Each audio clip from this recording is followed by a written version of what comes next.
Mariners baseball on Root Sports is brought to you by your local Ford stores. By the Emerald Queen Casino, the entertainment capital of the Northwest. Visit emeraldqueen.com. And by Safeco Insurance. Find a local agent at safeco.com. Now warm and humid, just as you would expect out on the Gulf here in St. Pete, as the Mariners tonight kick off a very lengthy 3-city, 10-game road trip. It will not be an easy one by any means, and we've got a fantastic pitching matchup to start it off here tonight as we take a look at our Lexus pitchers this evening to begin things. Mike, it's Taijuan Walker, Jake Odorizzi. In many ways, these two pitchers pretty similar. Well, you can see their numbers almost identical, and both of them coming off probably their best starts of the year. As you look at Taijuan Walker in his last outing, 8 innings pitched, did not walk a batter, had 11 strikeouts, at times a dominant fastball, 95 plus throughout the game. I think that you're going to see a lot of that today. Taijuan this year, where he has struggled, it has been on the road. You look at the Mariners record, you wouldn't think so, but he needs to get things going early in this ball game, and I think he'll do it with fastball command. Taijuan Walker, fantastic his last time out. Odorizzi, the same story, Mike, for him. 3 earned runs or fewer in 8 of his last 9 starts. No, and you're right. And as you look at all of the numbers that he's given up this year, I think the runs, 28 runs, 16 of them in the first 2 innings this year. So typically he's going to come out. Maybe he doesn't have a good feel for his breaking ball. The Mariners need to take advantage of that early in the ball game. And you can see what his numbers have been in his career 3 starts against the Mariners. His last time out against the Mariners last season at Safeco Field had to leave early because of an oblique injury, which cost him about a month of last season. But Odorizzi has been fantastic. Taijuan, the split changeup, Odorizzi, the splitter. So a couple of off-speed pitches for these 2 starters here tonight that'll be awfully tough for opposing hitters. We're coming right back inside Tropicana Field. A view from above the parking lot here from St. Pete. It's the first of this 3-game series. Mariners and the Rays. First pitch coming up.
Now the air conditioning pumping throughout Tropicana Field here in St. Pete as the Mariners kick off a lengthy 3-city 10-game road trip. We've got the first of 3 against the Tampa Bay Rays. As the Mariners coming off a day of rest yesterday, traveling after the final game of the homestand, as Jake Odorizzi taking the mound for Tampa Bay. This has been a team that has struggled with depth from their rotation. Their bullpen has been worked a lot. Odorizzi coming off of really his best start of the season, or at least one of them. And Mike, how about we take a look at the lineup from Scott Service that Odorizzi will have to face. And a couple of changes. Martin back in the leadoff spot, first time since he's come off the DL. Hit his 10th home run of the season on Sunday. Robinson Cano, 24 career home runs against the Rays. And how about Adam Lim, career at Tropicana, 10 home runs, 27 RBIs. He will get the start at first and hit 6th in the lineup. Odorizzi on the year. You can see he's got a 3-3 record, a 3.47 ERA, a fine ERA. Record, not much run support for him. 65 strikeouts. He's given up 10 home runs this year. Opponents hitting just .226 against Odorizzi. Good fastball around 91 miles an hour. Mix in a slider and a splitter. Take a look at the defensive setup for the Rays. Brought to you by American Family Insurance. Steven Souza Jr. getting the start in right field. Strong throwing arm. Have to be aware of that. Brad Miller, the former Mariner at shortstop, playing short every day this year. Has 9 errors on the season. Another former Mariner, Logan Morrison, getting the start at first base. Odorizzi in his last outing was off to a fast start. 5 innings, 5 hits, 3 runs. They were earned against the D-backs. Walked 3 batters, unusual for him to do that. 8 strikeouts, 97 pitches to get through those 5 innings. Take a look at what he's featuring. We talked about his fastball at 91. Opponents hitting .226. His splitter, that's probably his best pitch. .215 average. It'll be about 85 miles an hour. You also see a lot of sliders probably off the plate to the right-handed hitters.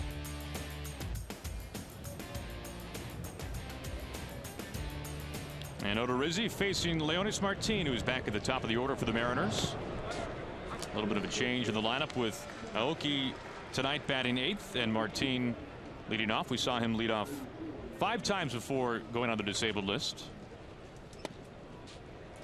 And this really does change the look, the feel of this lineup for Scott Service, having Martin at the top, doesn't it, Mike? Yeah, well, you're talking about him leading off before going on the disabled list. He was one of the hottest hitters in the lineup for the Mariners, period. And I think with his power, as he takes strike 3 on that fastball in the outside corner, with his power at the top of the lineup, give you a chance to get on the board early. 3 pitches, all strikes from Odorizzi to begin things tonight. Yeah, he just went right at him, all of them fastballs, and this last fastball again is going to be on the outside corner. You can see it has a little bit of run to it. So quick start for Odorizzi facing Seth Smith now.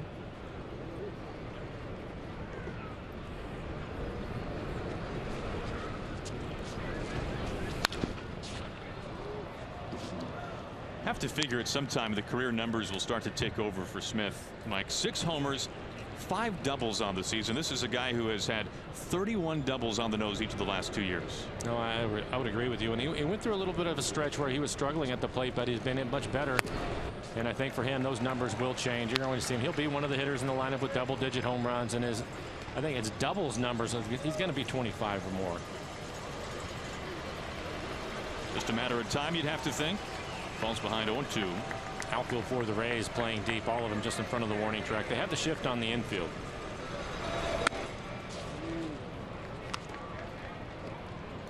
First pitch that misses from Odorizzi so far tonight. He's facing 3 lefties right away. In fact, 5 of the first 6 in the order tonight for the Mariners. Bat from the left side.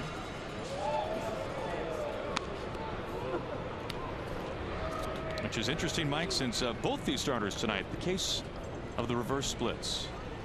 Changeup and splitters for both. Yeah, I think that's what neutralizes the left-handed hitters. There's a split. Easy play on the first base as Longoria was far towards second. Longoria having an all-star quality first half. First 2 set down by Odorizzi.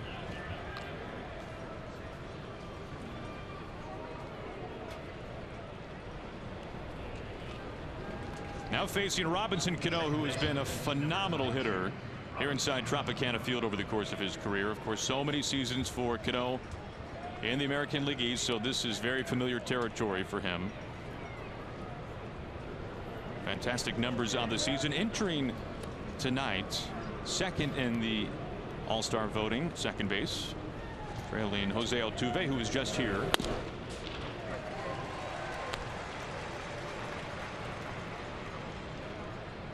You can see 322 his average here in the Trop. Those 17 home runs, the most that he has hit in any visiting ballpark in his career.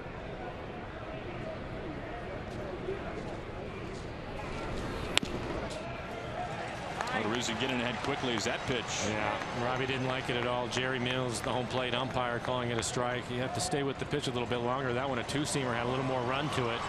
Ended up well off the plate away. Now both those pitches called strikes.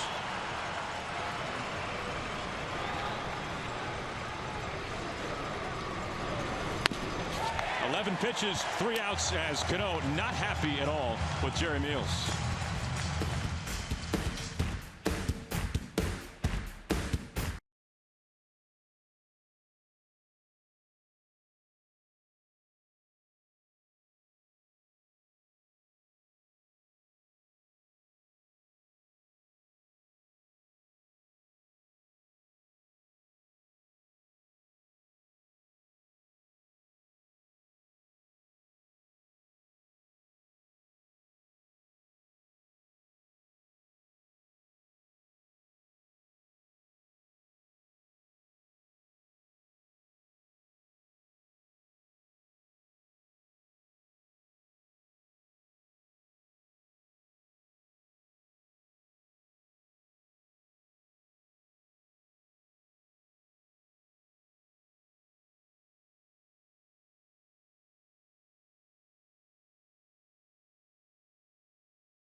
Taijuan Walker making his first career start here inside the Trop, coming off his best start of the season. 8 nasty innings against the Cleveland Indians.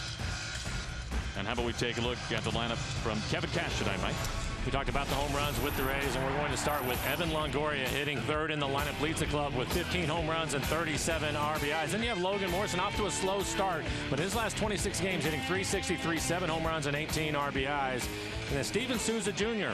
from Shoreline, Washington, getting the start in right field, also has 10 home runs on the year. Taijuan Walker this year, a 3-6 record. Again, he struggled on the road, a 3.48 ERA, 63 strikeouts, only 15 walks on the season. Opponents hitting .236 against Taijuan. Now face Logan Forsythe, the leadoff hitting second baseman for Tampa Bay.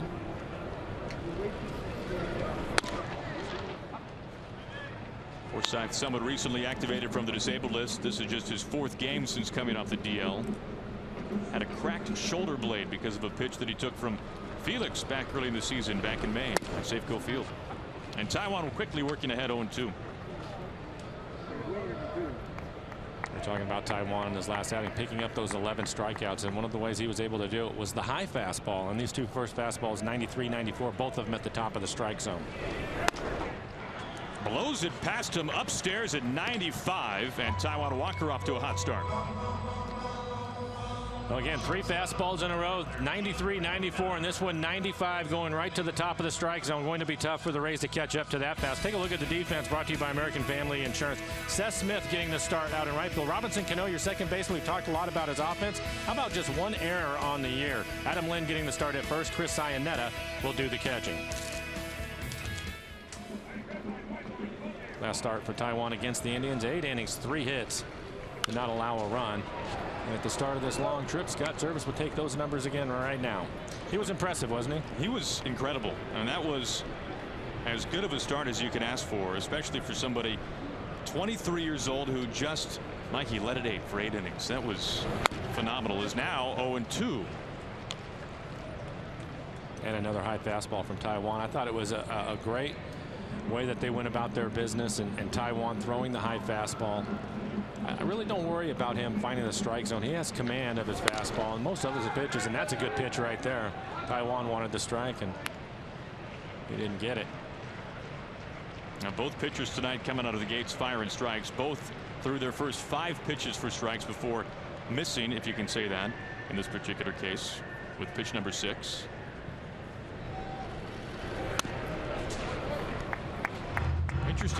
have seen all heat, all upstairs, Mike, when talking to Scott Service today and asking him the one thing that he would like to see Taijuan Walker carry over from his last start to this one tonight. He said, knowing where his fastball is most effective. And he motioned up by his chin. Wow. Again, Taijuan, typically when he has a lot of success and is able to get through lineups, he has the dominant fastball that you will see early in the game. We've already seen 95. He will. Another thing he will do is pitch in, but more importantly, especially with 2 strikes, he will climb the ladder.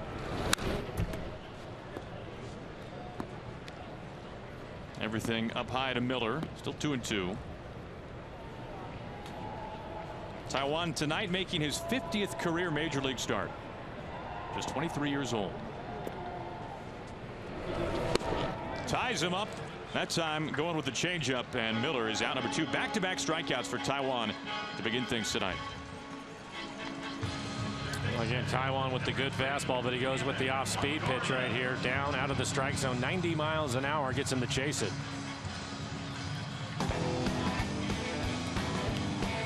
Take a look at the numbers for Taijuan Walker. His fastball is a good one. It'll be 94 plus. Opponent's hitting 250. Then you have his changeup. He needs a ground ball. It typically uses changeup or his curveball. You can see opponent's hitting just 150 against his curveball. And his slider, he's getting much better with his slider. It's a pitch that he started to basically throw at the start of this year to try to help him out. You mentioned the numbers against lefties. Try to help him out with the right-handed hitters. Get him something that he can run off the plate away from and get him to chase it. Count evens up to Longoria. Longoria has been the most deadly hitter for the Rays this season, no doubt about it. A recent winner of the American League Player of the Week a couple of weeks ago at this point.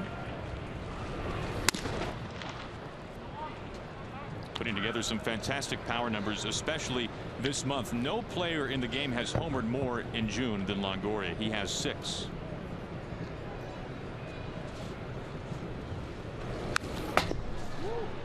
Two balls and 2 strikes.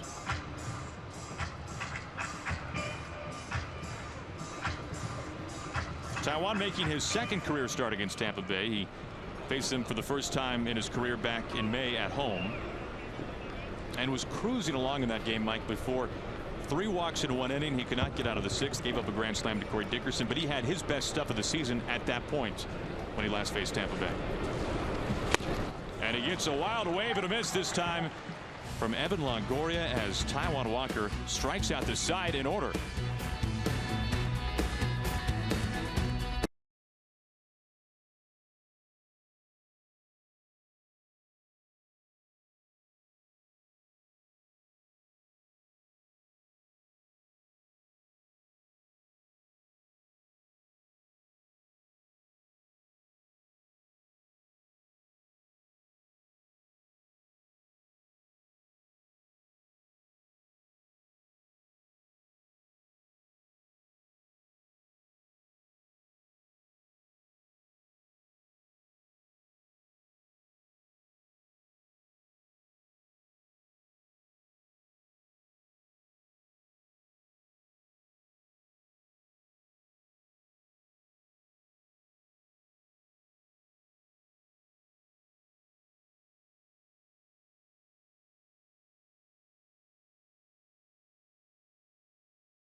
Our Jimmy John's delivery of the game.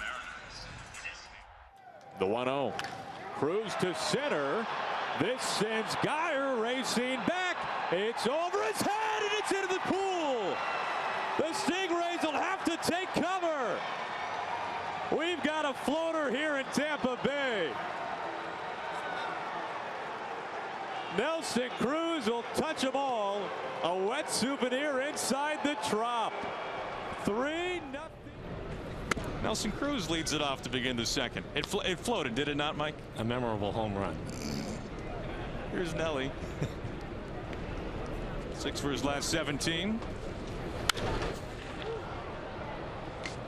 Only 9 pitches in the first, by the way, from Odorizzi.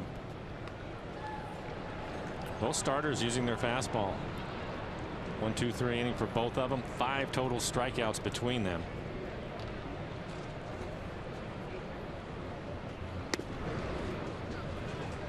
Make it 11 in the first inning here tonight, 9 in his last start. And for Odorizzi, he has been bit early in starts this year. Seems like once he can get past the first 2 innings, he's put it in cruise control. Nearly 60% of the runs that he has allowed this season have come in the first 2 innings, and 6 of his 10 homers. Yeah, 28 earned runs on the year, 16 in the first 2 innings. This is barreled up left center field, and it will just get down in front of the wall, as Cruz might not find the rate tank this time, but he leads off with a double. Got ahead of the count. 5-game hitting streak for Cruz. Ahead in the count, and he gets a fastball on the outer third of the plate. Drives it into the gap.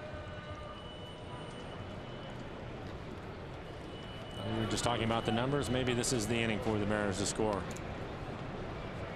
Odorizzi has pitched well here at home. He has a 2.5 ERA at home, even though he has an 0-2 record. Lack of run support for him. I was reading a number on him. This year he's had 5 starts where he's given up 1 earned run or less, and he has 4 no decisions in those starts. Seager looks at one right down the pipe. Make a little bit outside of the corner for a strike. Well, his run support, or lack thereof, Odorizzi, has plagued him his entire career. You look at his numbers here at home. He is, in terms of the wins and losses, Odorizzi is a losing pitcher here inside Tropicana Field. And yet his numbers have been more than stellar. In his career here at the Trop, Odorizzi has an ERA at 2.83, a whip barely a sniff above 1, and yet has more losses than he does wins. This the opposite way. Dickerson having a chase, and Seager goes deep here inside the Trop to make it 2-0 Mariners. What a blast for Seager.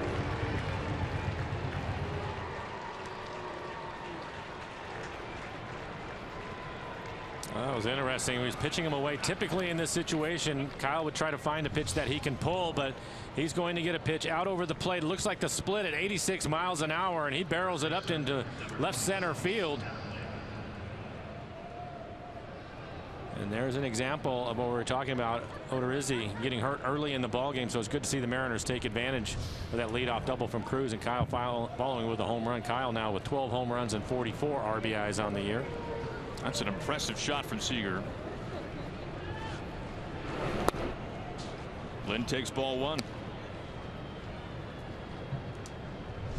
Take another look at the pitch, and there's the split. He wanted that pitch down, but he leaves it belt high out over the plate at 86 miles an hour, and Kyle gets every bit of it. Typically Kyle hit his home runs to right field. It's rare to see him hit one the other way, but you could tell by the sound he ended up getting all of that.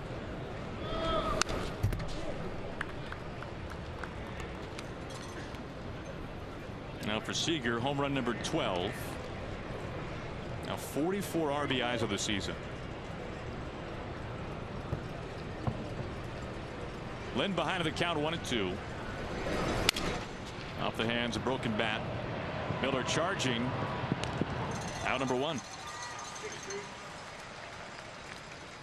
Well, just like their favorite big leaguers, your little leaguers can sport a pair of Mariners Eye Black stickers thanks to Aquafina. They're free to all kids on Sunday, June 26th, when the Mariners meet the Cardinals. Get tickets at mariners.com. Some interleague play coming up at Safeco Field. It'll be just the second time the Cardinals will ever make the trip up to the Great Pacific Northwest. 24th, 25th, and 26th. An off day, then the Pirates coming to town. Does not go as they appeal to first base. Iannetta's first at bat tonight.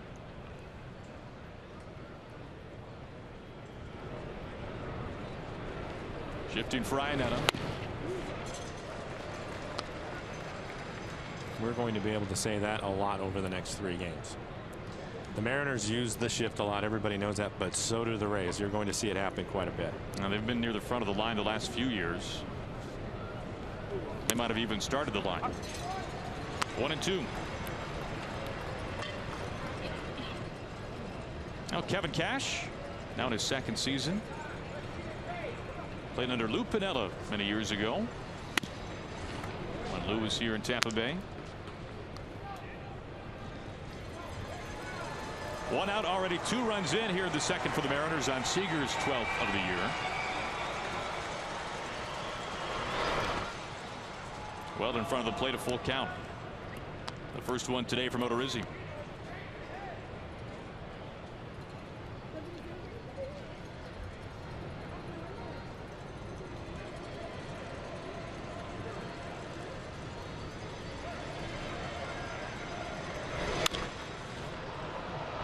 Now thinking about that home run from Kyle, and we were talking about the reverse splits, Mike. That's only the 6th extra base hit Odorizzi has given up to a left-handed hitter on the year. Take a look at our CenturyLink What's Next. Nathan Carnes will take the ball against his former team tomorrow versus Drew Smiley. Smiley really struggling after a red-hot April. Carnes looking to turn things around. Outside for ball 4 to Iannetta. The first walk tonight from Odorizzi. The Mariners have a 1-out base runner. To your point, Aaron, with Odorizzi, it was because you're right. The split is the equalizer against the left-handed hitter for him.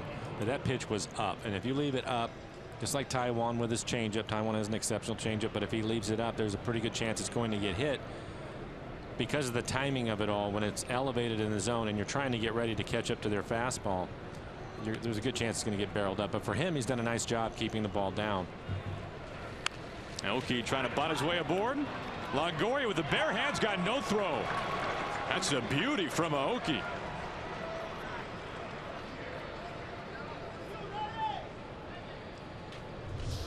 And we'll take a look at it. Able to deaden it. Longoria, an exceptional fielding third baseman. A bit surprised that he didn't go to first right away. Thought maybe he was going to have a play at second and then changes his mind. So the Mariners just need a triple in the inning for the cycle. Cruz got things going with the double. Seager the 2-run homer. Now a bunt base hit. Here is Marte. He could triple. Sure. Best candidate in this lineup. Now Marte has performed well since coming off the disabled list with the finger injury. 7 hits in 6 games since coming off the DL.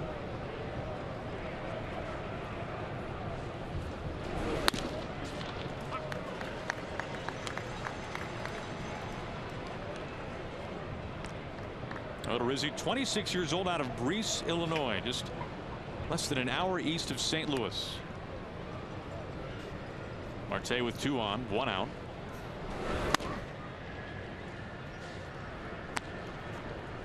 And Odorizzi cruised through the first inning, struck out 2, faced the minimum through just 11 pitches, and is now facing his 6th batter here in the Mariners' second. And everything in this inning has been up in the zone. You mentioned the first inning he was down and on the outside corner of the left-handed hitters. This inning, a lot of his pitches have been up, just like that last one. Fastball right in the middle of the plate, top of the strike zone. We've talked about that a lot with Taijuan, but you have to remember Taijuan, because of his presence on the mound and the extra velocity, he has a better fastball than Odorizzi. He can get away with it a little bit more than Odorizzi, whose fastball is going to be around 91, 92.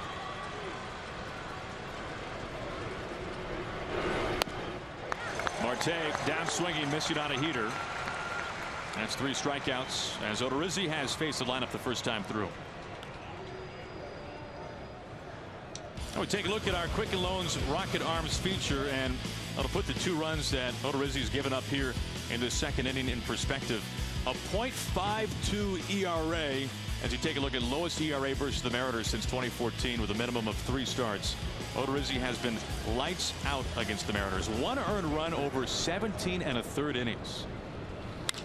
This in right center. Souza can't get there. This will do some damage. Iannetta coming in, cruise it in from second base. Right behind him, here comes Aoki, and he's able to score standing. Well, the Mariners tack on another 2 runs on 1 swing by Martin, and it's suddenly 4-0 Mariners. Take a look at it. This is going to be the split at 85 miles an hour, and this is actually a pretty good pitch. He wanted to run it off the outside corner, but Martin goes out and gets it. Don't forget, in his first at bat, he took 3 pitches in a row and went and sat down. Going to be much more aggressive the second time up. Gets the split and is out of the strike zone, is able to drive it into the gap in right center. And I thought he did something that was really smart right there. As you take a look at Odorizzi and the average and the slugging against the pitches this year, you can see a split, not hitting much against it, just 215 average. 226 on the fastball, 259. Slugging numbers are good for Odorizzi too. Goes to your point about the extra base hits. But Martin, I was watching him because we were just talking about the triple. And that's a play I think normally he probably ends up with a triple, but there are 2 outs. He's already in scoring position. And with the leg injury that he was nursing, he decided to take it easy going into second base, and I don't blame him one bit. I'm sure Scott Service is fine with that. And that makes sense. Smith, the ground out to third base earlier, and gets ahead of the count 2-0. Now, we began this inning by talking about Odorizzi and how he has struggled in the first 2 innings, and he's coughed up 4 runs here in the second. 2-run homer by Seager, 2-run double by Martin, and a chance for more.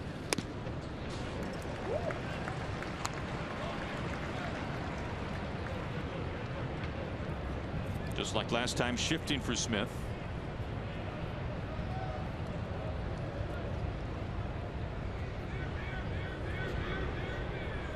Good numbers with runners in scoring position for Smith this year. He's got Martin at second. There he goes. He's making his way to third base. Nobody's home as Longoria is able to move over to third base and apply the tag. Well, Rizzi just kind of threw it to his spot. Martin is out. 4 runs in for the Mariners.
Logan Morrison leading off the bottom of the second as the Mariners have given Taijuan Walker 4 runs of support early on here tonight.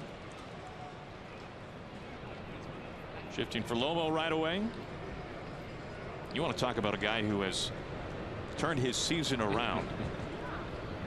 Logan, he might have been done digging the grave when we saw him in Seattle earlier this year.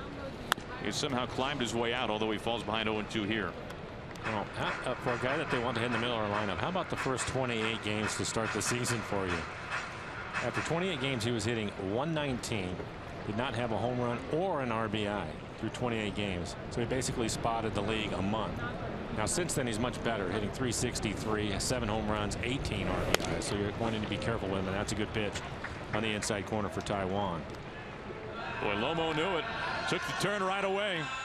3 pitches, and he's finished off at 94. And you and I were talking about it in the break after the first inning with Taijuan and the way his fastball looks tonight. And you look at the Rays, they strike out a lot. In fact, the Astros, the only team that has punched out more than they have. And if Taijuan was coming off the 11 strikeouts in his last outing, with the command that he has, if he can stay efficient, he may set a career mark tonight in strikeouts. Steve Pearce calls for time right away. Well, the 11 strikeouts in his last start, that tied a career high. The second time he had done it this season. And you bring up the Astros. We've fanned 11 Astros hitters earlier this year as well.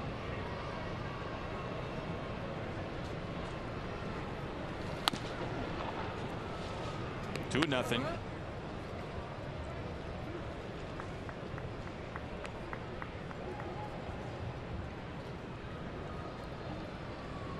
Here comes a 2-0. Now the home and road splits for Taijuan kind of interesting on this season. We take a look at his 4 starts away from Safeco Field this season, Mike. You can see the walks a little bit higher in relation to the strikeouts. Over 18 innings of work. Taijuan taking so much pride in not allowing free base runners. Yeah, and you can see the slugging percentage too against him. So he's had his struggles. ERA on the road this year at 5. Throwing a lot of strikes so far. Dominant fastball today. He's able to even up the count 2-2.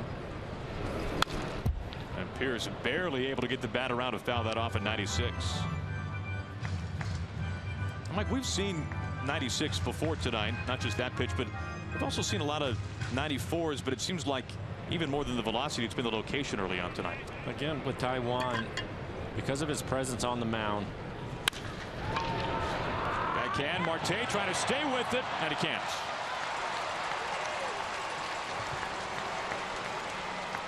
And that would probably be an error. E6. First base runner tonight for the Rays.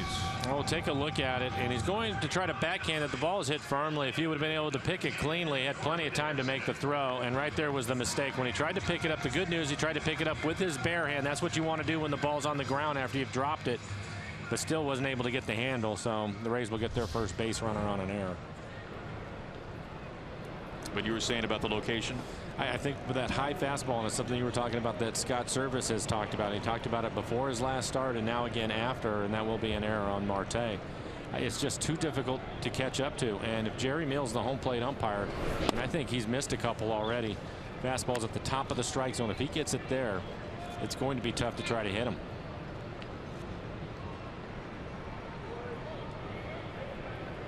Ball 1 on Corey Dickerson.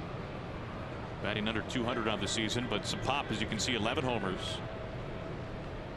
He's 1 for 3 off of Taijuan, and that one hit is a home run.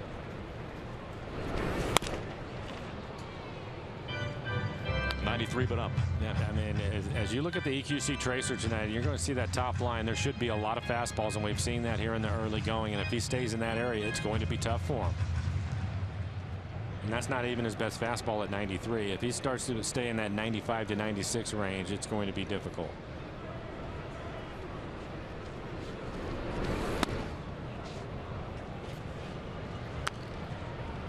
Borderline pitch there, 2-1. That's a good pitch.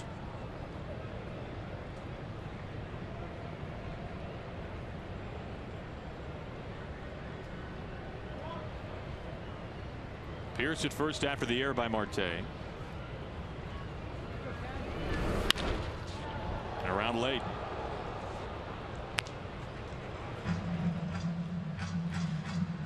Doesn't this style, though, from Taijuan kind of fly in the face of everything that we've ever heard?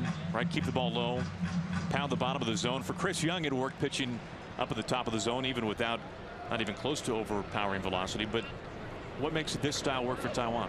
Well, I think the game is changing a little bit, and I think again with Taijuan, because of the velocity and even let's call it a 94-mile-an-hour fastball. That's what his average is this year.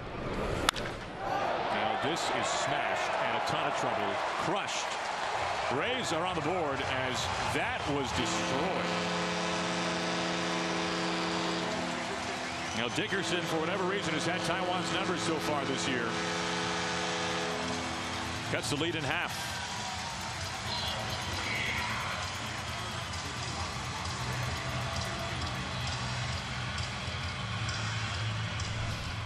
And this is a good fastball set up inside. You can see the lower target. That one right there just above the belt. Didn't quite get it to the top line on the strike zone.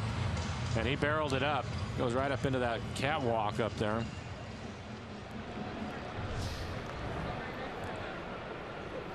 So he's now 2 for 4 on both hits, home runs off of Taiwan.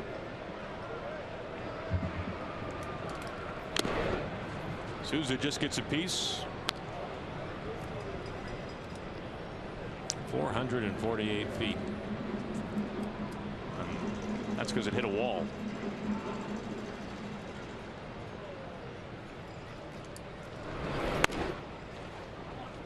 Missing outside, 1-1. Now Souza, born in Everett, went to Cascade High School, makes his home in Shoreline.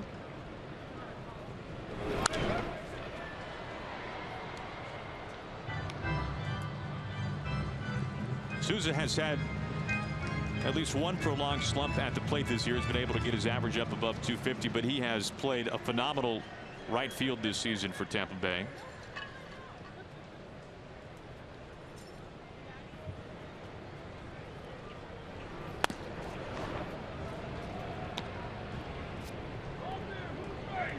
Taiwan today working on an extra day's rest after that fine start Wednesday, going 8 scoreless against the Tribe.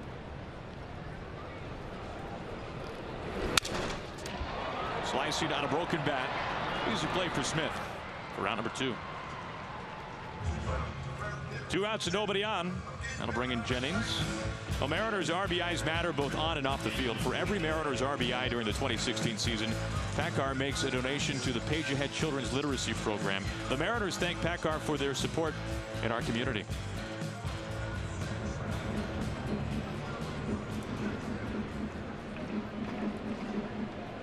Two runs in for the Rays here in the bottom of the second, helped out by an error from the Mariners.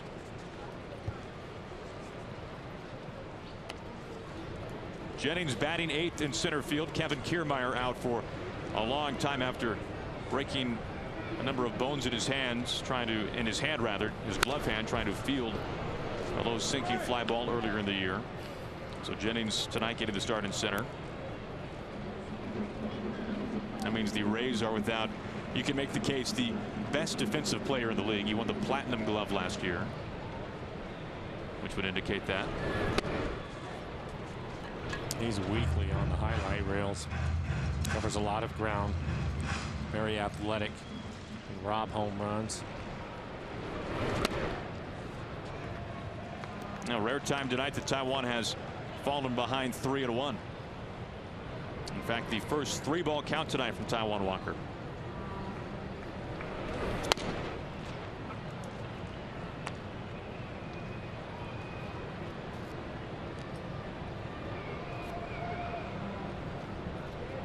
Jennings drafted and developed by the Rays, at one point a very top prospect for Tampa Bay.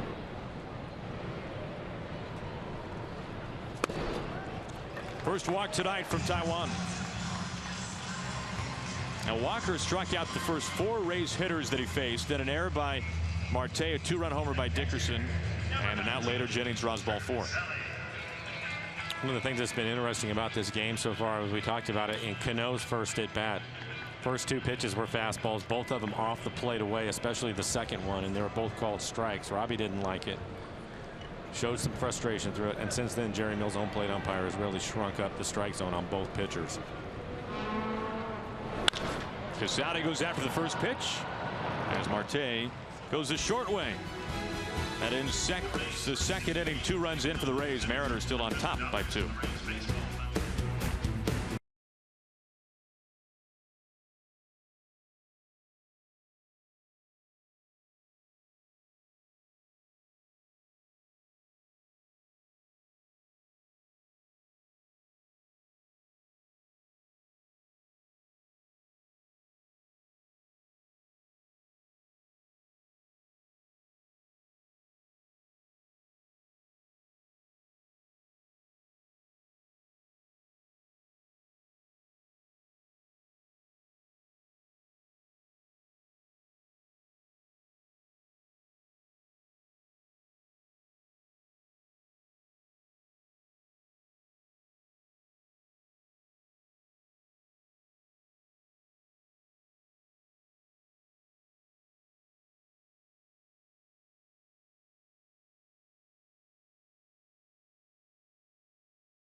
Of the third, we take a look at our Coors Light cold hard facts, and we examine the longest American League road winning streaks. And the Mariners at the Rays near the top. Mariners winning 6 in a row here at the Trop. Kyle Seager has been here for all 6. Yankees have had a good time at Safeco Field. Mariners in Oakland winning 7 straight from the Coliseum. So the Mariners are twice in the top 4. Seth Smith was at the plate back of the second, was left stranded at the plate when Martin was caught stealing third. So he leads off the top of the third inning.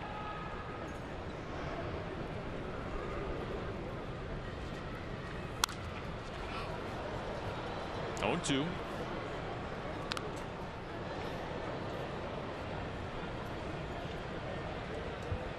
Once again, Miller swung around on the first base side of second.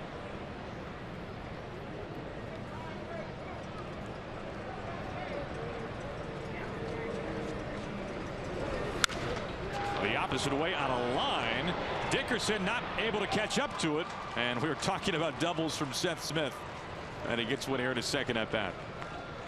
His now 6th double of the season. And going the other way, fastball 91 miles an hour on the outside corner. It is elevated. Seth wasn't sure that it was going to bounce over the fence, so running hard as he should. He'll pick up a double. Like I told you, it's going to be fine. His double numbers are going to be there. You assuaged my fears very early on tonight, Mike. 6 double on the year. Smith at second base for Cano.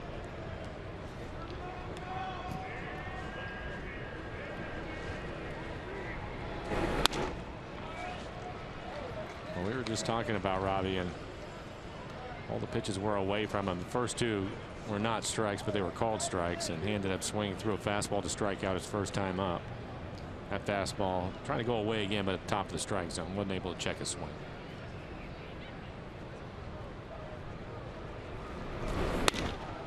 Now entering tonight, there are only 3 players in baseball with more homers than Robinson Cano.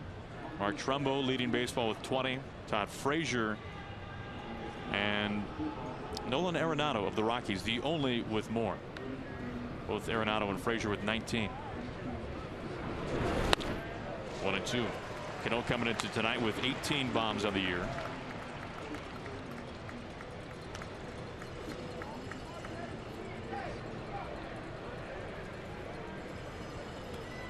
Mariners hitting .262 on the year with runners in scoring position. 2 for 3 tonight.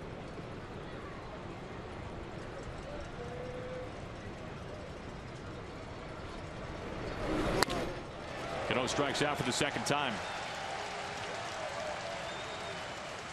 Both times on fastballs. Well, I hope you can stick around after the game for Mariners postgame presented by Delta Airlines. We'll hear from Scott Service following game 1 of this 3-game series and kicking off a 10-game 3-city road trip. One out, Smith at second base after the ground rule double, and it brings in Nelson Cruz. Nelson Cruz doubled in his first at bat, scored the first run, scored on the home run by Kyle Seager, who was waiting on deck.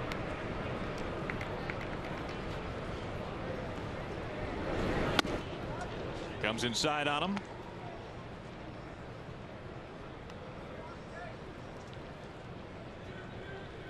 Nelson now a 5-game hitting streak.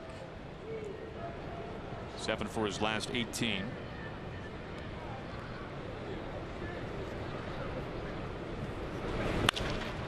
Off the lip of the mountain into center field. Smith making the turn, and the Mariners now extend the lead to 5-2. Cruz, 2 hits, 2 at bats, a run scored, and an RBI tonight.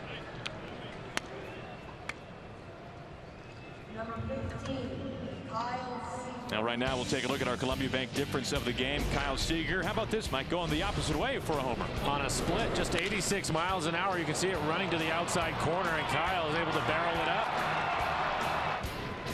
It's at about 4 rows deep for Kyle, his 12th home run on the year. More importantly, he gets the Mariners on the scoreboard in the second inning.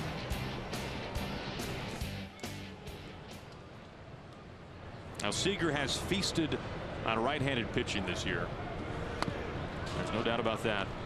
Batting .322 against righties with more RBIs than strikeouts against right-handed pitching.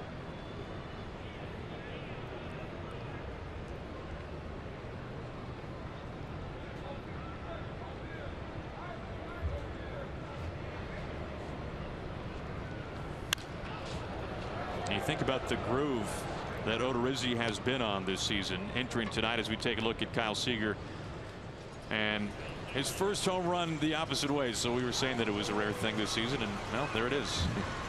Yeah, Kyle's power is to right field. It always has been. Typically going the other way, he'll hit more doubles, but able to get that one over the fence. Behind of the count this time.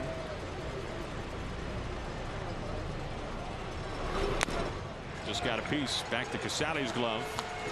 5th strikeout tonight for Odorizzi.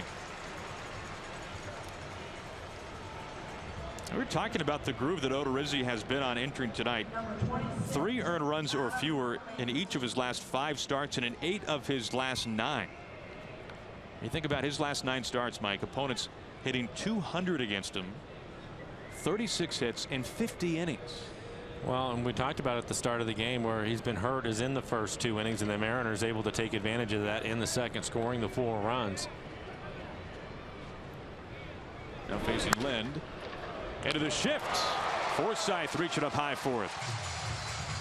An RBI single from Nelson Cruz, however, and through 2.5, the Mariners take a 5-2 lead.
Seattle Mariners baseball on Root Sports is brought to you by BNSF Railway, sponsor of the BNSF Blast, and by Safeco Insurance. Find a local agent at safeco.com. Here we are in St. Pete, opening up a 3-game series against the Tampa Bay Rays, last place team of the American League East, trailing the Red Sox and the Orioles by 6.5. Those 2 teams tangling tonight. Mariners will be at Fenway in the middle part of this road trip over the weekend, as Forsythe leads off the bottom of the 3rd for Tampa Bay. Second time through the lineup for Taijuan. Taijuan able to strike him out. Taijuan with some early run support. Good to see. Also has 4 strikeouts through the first 2 innings. Struck out each of the first 4 batters that he faced tonight.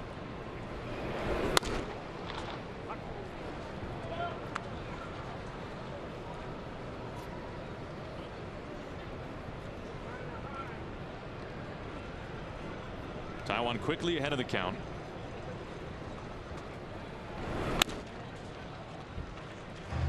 Well outside to make it 2-2. Mariners expecting Forsythe to pull the ball on the ground. They don't have the shift on, but Cano playing up the middle, and you can see Kyle Seager towards the line. Marte playing well over.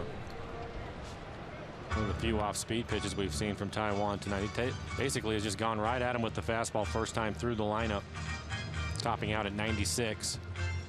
You can see the percentages. A couple of those fastballs more as slider cutter that he's been working on at about 90, 91. That could be trouble. We contact here. Taijuan throwing some heat to first base, and he gets Forsythe.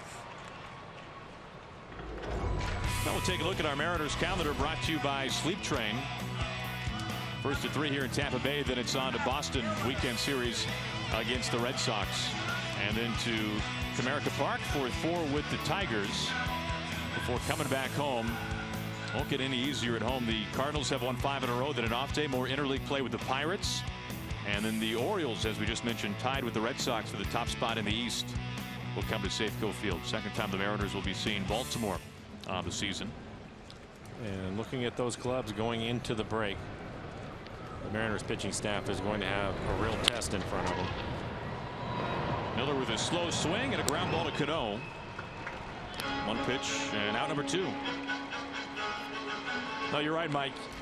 The series at Fenway Park, and not to overlook this one by any means, because as we mentioned, the Rays playing very well lately. They've won 7 of 9.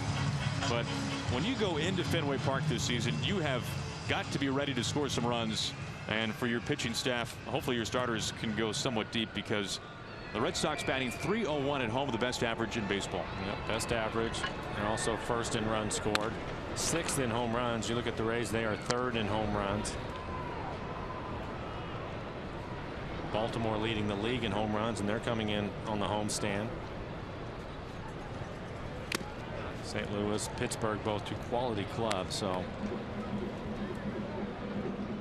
this is when you're really going to have to lean on your starting staff, because you're going to have a number of guys work deep into games just to help the bullpen out.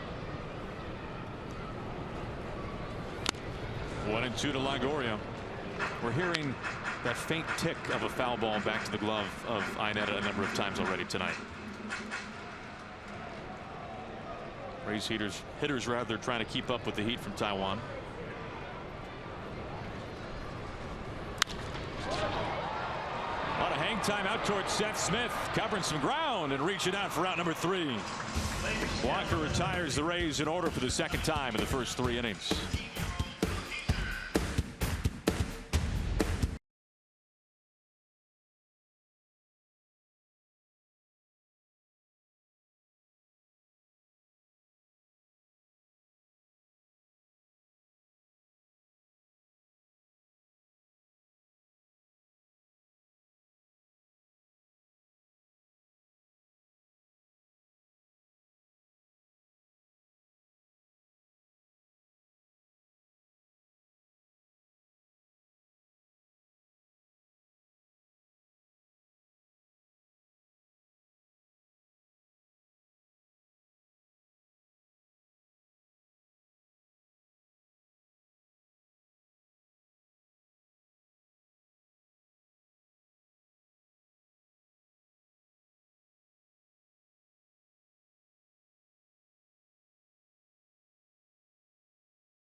All righty, thank you, Ange. As Chris Iannetta will lead off the top of the 4th for the Mariners, leading 5-2.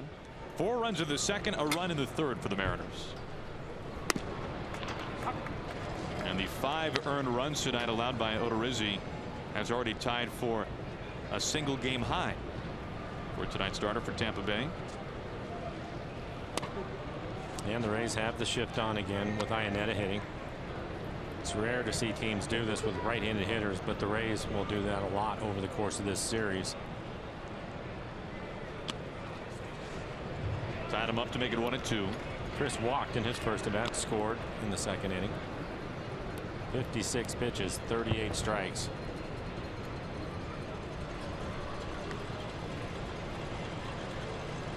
Iannetta came home on the 2-run double by Martin.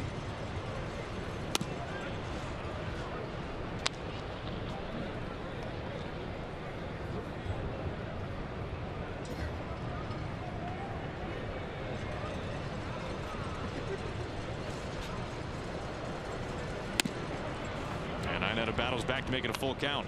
And he has just worked him away this entire at bat. You can see all the pitches. This will be the 6th pitch, but everything away from him. Aoki on deck, batting 8th tonight. Bunt base hit his last time up. Second walk by Iannetta. Both walks given out tonight from Odorizzi have gone the way of the Mariners catcher. Leadoff man aboard. Well, ride from Sound Transit's new Link Light rail stations on Capitol Hill or at the UW for the best seats in the house. Plan your trip at soundtransit.org. Aoki with a base hit his first time up. A bunt base hit. Perfect bunt right down the third base line.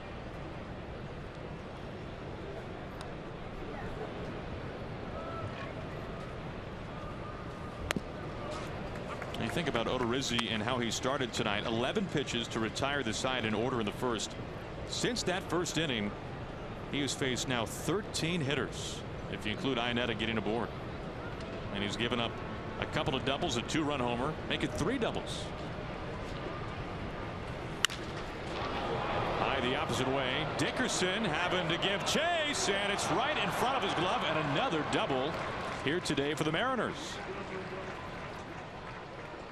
As Aoki is 2 for 2, that'll chase Iannetta into third base. And again, trying to go inside. You're going to see the fastball run away from him. Goes with it down the line. They had that short wall, and I think for Dickerson, he knew he was getting close to it. Gave up on the play, and it ended up bouncing over the fence for a ground rule double. So a break for the Mariners.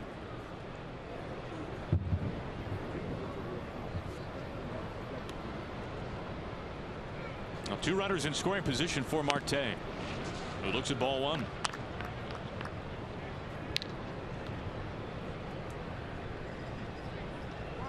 Longoria, the third baseman, Morrison, the first baseman, both playing in. Middle and infield playing back. So ground ball will score a run. Now we mentioned when Seager went deep, Mike, 5 extra base hits. That's it allowed by Odorizzi to left-handed hitters, and he's given up 3 tonight. Aoki the double, Smith the ground rule double as well. Well, I have to believe that typically he is down in the strike zone, which he was in the first inning, but since the first, a lot of pitches up in the zone. The Mariners are taking advantage of it. Hard hit right to Longoria. Now number 1. Make it 4 extra base hits. You include Martins as well. Another left-handed bat that has doubled tonight. First out of the inning.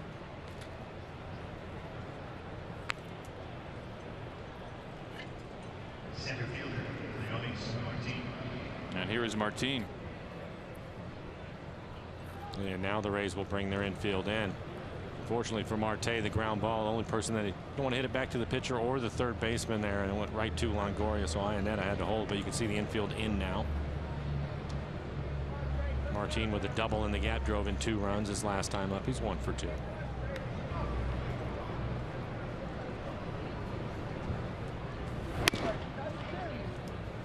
Starts him off with ball 1. The double by Martin made it 4-0 Mariners. The Rays got on the board with Dickerson's 2-run shot. Then the Mariners tacked on a run of the 3rd with Cruz's RBI single.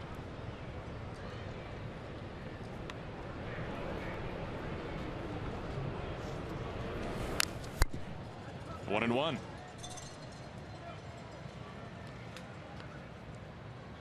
Now there are not many ballparks where you can get this camera angle unless you're flying a blimp. Now which ring would that be, Mike? Would that be the C ring that they're hanging the camera off of? Well, looking at the angle now, probably the B ring. Only here. Ball and 2 strikes to Martin.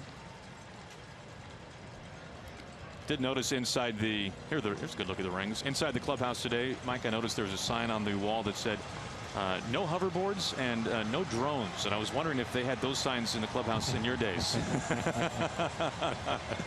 Sign of the times. I think it's safe to say no, they did not. Fairly recent addition. Martin down on strikes. 6 punch out for Odorizzi. Now fill out your 2016 All-Star Game ballot at Mariners.com on your computer, tablet, or smartphone, and send Robinson Cano to the Midsummer Classic. Vote up to 35 times. Just make sure to vote Cano at Mariners.com/vote. Jose Altuve leading American League second baseman in voting. Cano right behind him in second. 2 outs and 2 in scoring position for Seth Smith. The ground rule double back in the third.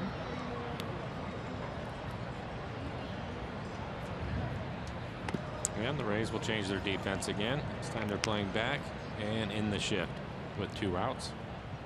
So you can see the numbers hitting with runners in scoring position this year. .324 batting average for him.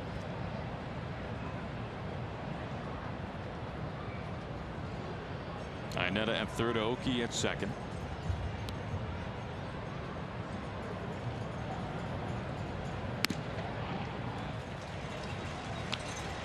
A strike to make it 1-1.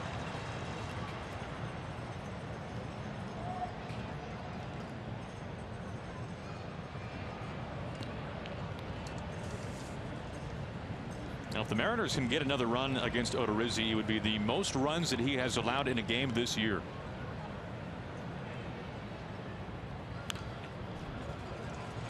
You were talking about the shift with the Rays, Mike? Yeah, and balls put in play. You can see the major league average at 457. The Rays at 659. Batted balls in play at 267 average. Pretty good compared to the rest of the league at 292, and slugging much better. So it's been effective for him as far as shifting goes, and we showed you the 659. That is 5th in baseball. The Mariners, by the way, are 2nd. The 1-2.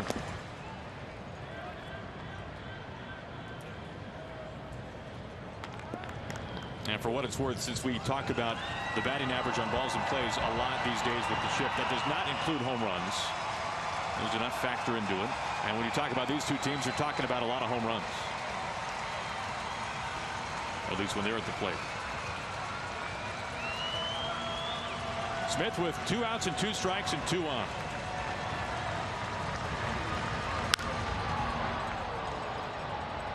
Slicing out of play.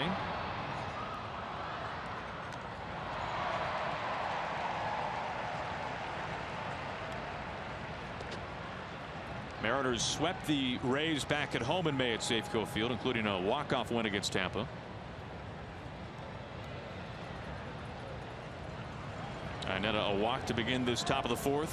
Chase to third base. The double, the ground rule double by Aoki.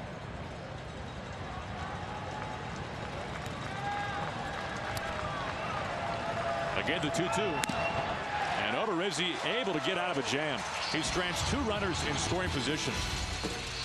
But as we go to the bottom of the 4th inning, the Mariners have tacked 5 runs against today's Rays starter.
Now for greater coverage of baseball, brought to you by T-Mobile, we take a look at the ageless Ichiro.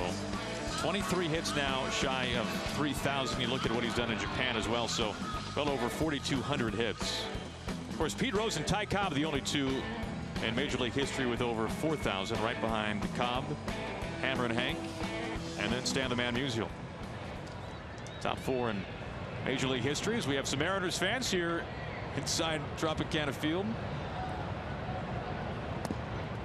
Lomo takes ball one.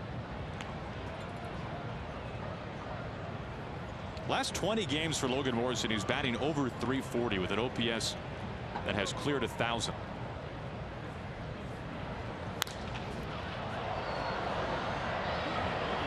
Cano comes charging in, puts on the brakes. Out number one. Morrison 0 for 2, and he'll bring in Pierce.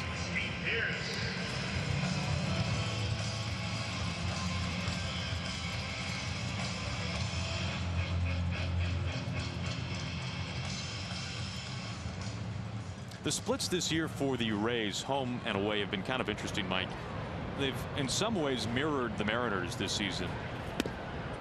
You take a look at Tampa Bay, a losing record at home, a break-even record on the road, 16-16 away from Tropicana Field.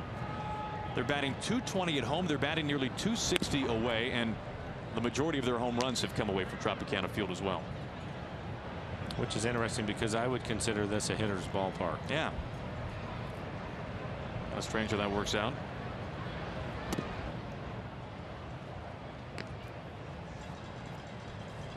'57 home runs on the road for the Rays this year, and now including the blast by Dickerson in the second, 34 at home. Towards the pole. This is a tee shot. And a fair ball and gone.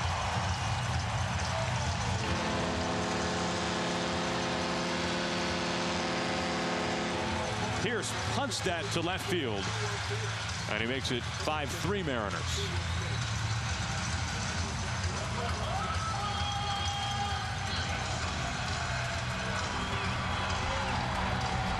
It's going to be an off-speed pitch. I think it's the changeup. We'll take a look at it. It is the changeup. 87 miles an hour. It went right over the top of the pole. Second home run given up by Taijuan Walker. Again, the changeup, trying to get it to the outside corner, and it'll stay inside, maybe even in off the plate.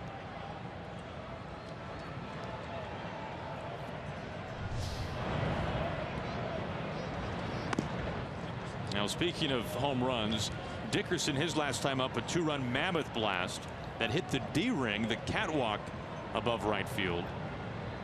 The longest home run hit by a Ray this season, 448 feet. We'll take a look at it. Our Big Fish Casino big catch. He catches up to a fastball.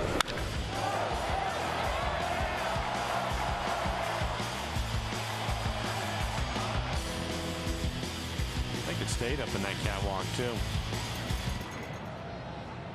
2-1. The first player to hit the catwalk on the D-ring since Greg Bird, the first baseman for the Yankees, who's been injured this year, last September. Nearly 450 feet.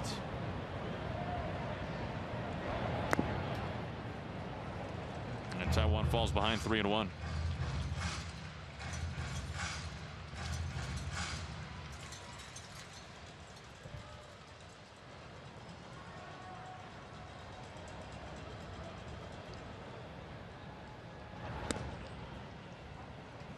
Taking a strike.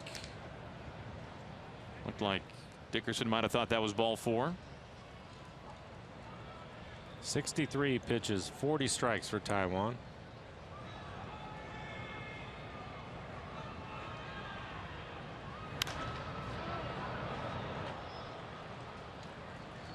The home run numbers this year for Taijuan have been awfully interesting when you consider the fact that his first 5 starts, Taijuan coughed up just 1 homer. 1 home run allowed his first 5 starts, and then 11 home runs his next 6. And that's one of the things that stood out so much about Taijuan's last time on the mound. Those 8 scoreless innings against the Indians. First time he had not given up a homer in some time. since each of his previous 6 starts, in fact. But he's given up 2 here tonight. This has got some steam behind it. Okie can't make the catch. Dickerson making the turn. Here's the throw. Marte at third base, and he's safe.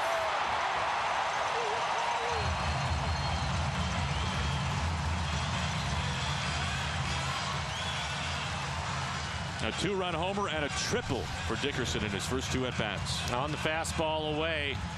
Hits it down the line. It looked as if Aoki was going to make the catch.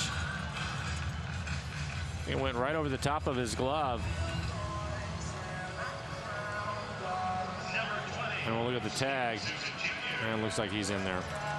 Oh, maybe they're going to take a look at it. Rick Griffin, Mel Stottlemyre, Scott Servais, everybody out of the dugout to check on Taijuan. His velocity in this inning has been around 91, 92, so his velocity has gone down. I'm not sure what happened, but they came out of the dugout in a hurry as a collective group, so they were talking about it before that last pitch.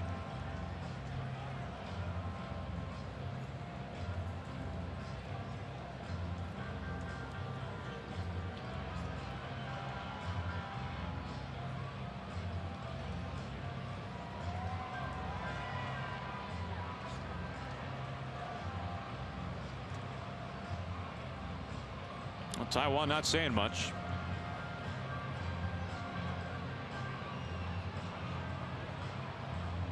And that's going to be it. They're going to take the ball from him. Wow.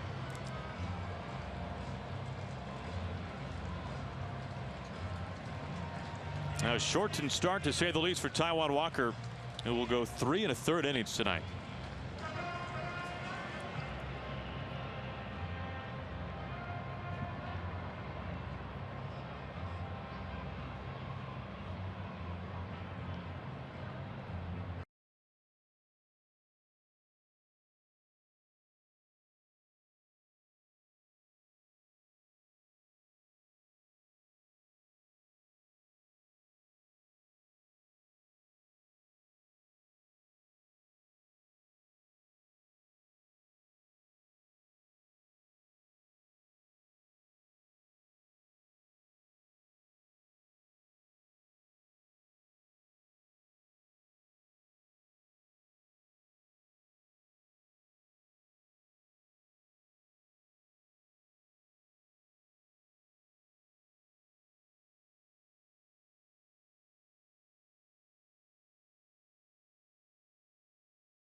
Fourth, and Taijuan Walker 3 1/3 innings in a mysterious exit as we see the final line.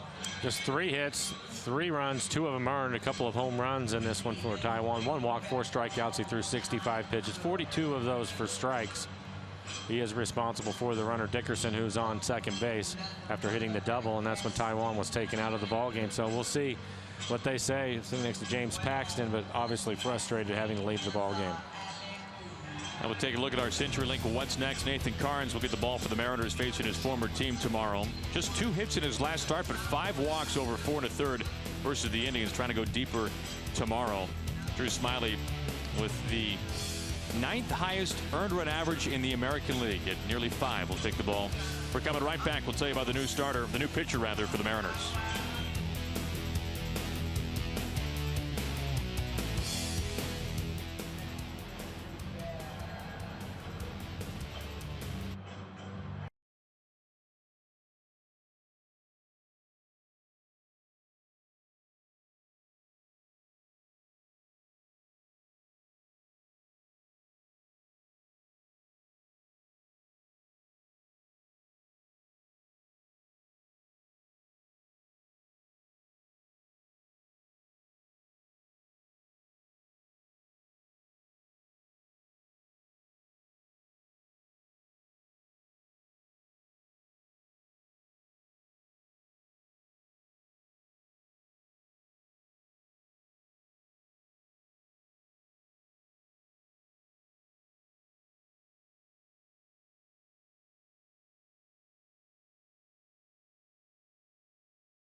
Only gave up 3 hits. Responsible for Dickerson at third base. Very odd exit for Taiwan as Edwin Diaz takes the ball to make his 4th major league appearance. A 3.38 ERA, only 2 2/3 so far, but 3 strikeouts, a couple of walks. Opponents hitting 200 against Edwin. Good fastball. He'll be in the mid to upper 90s with a slider.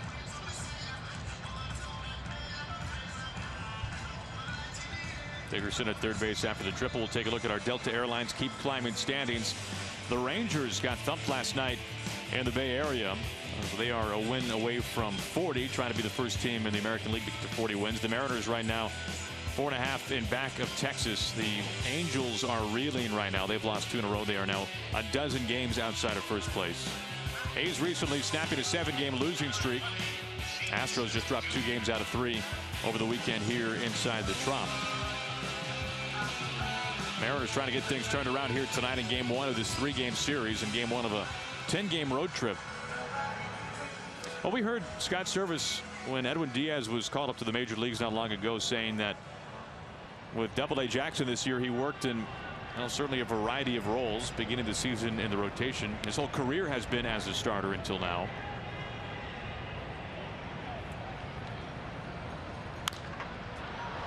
Souza goes after the first pitch and fouls it away. With the Mariners being up a couple of runs, they're going to play their infield back, even though there's a runner at third and just the 1 out. So Diaz hopefully has the good fastball, also a slider that he will throw off the plate to the right-handers, but Mariners could really use a strikeout right here. Now Souza is the tying run. He's got some power.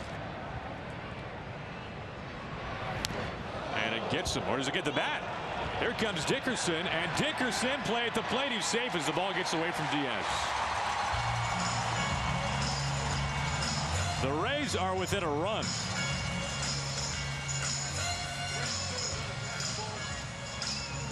Pass ball. On the fastball, 94 miles an hour, set up away, and that's tough to get to. Expecting the ball on the other side of the plate with some run on, and the velocity at 94 exploding it right in front of home plate. You see Dickerson, they had a chance to get him, but Diaz not able to handle the throw.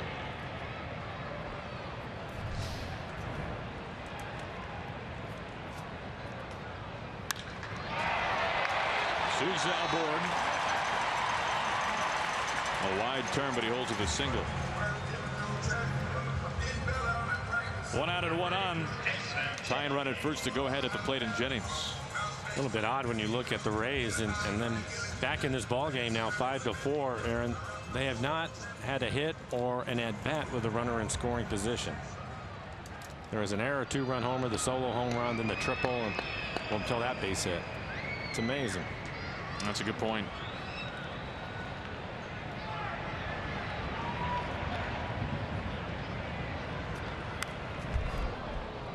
Strike 1 to Jennings.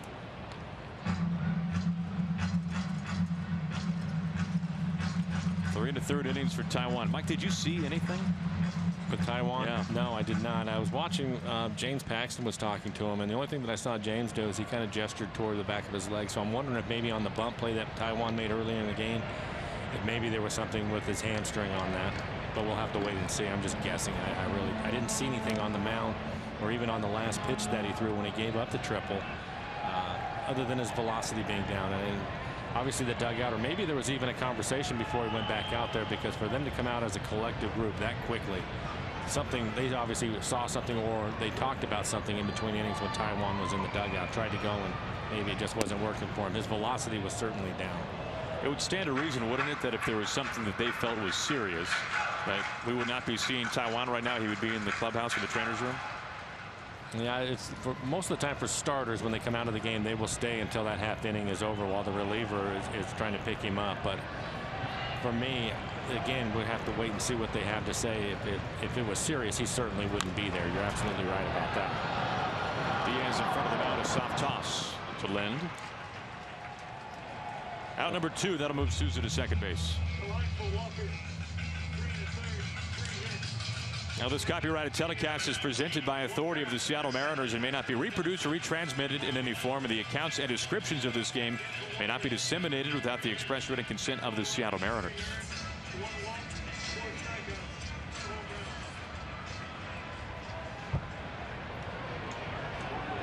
2 outs. They have the tie-in run in scoring position. It brings in Curt Casale, the catcher, batting ninth.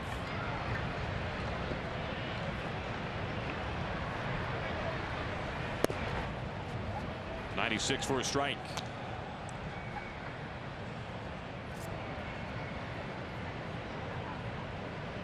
And we have seen from Diaz, when he's got his plus fastball working, not only is that velocity, but it's also location.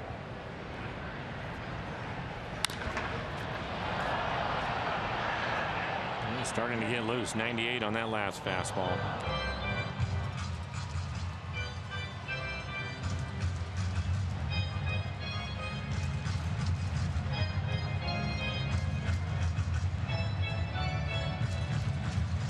So 4 runs against Walker's line over 3 1/3 innings. 4 strikes for Taiwan. 4 strikeouts rather. Diaz trying to finish off the 4th. And he gets them looking at 97, pinpoint on the outside edge. Bird through 4. It's a 1-run ball game.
Date in baseball history. We're going way back for this one, Mike. 1919. How about the Wichita Jobbers? Well, you don't want to face them. The longest hit streak in baseball history. Joe Wilhoit's 69 gamer in the good old Western League. 153 per team, hit over 500. You know, you could question the quality of the pitching, maybe. I don't know. We'll get the research committee in. Pretty good stuff, though. Here's Cano leading off the 5th. Mariners lead cut to a run now. A couple of strikeouts for Robbie.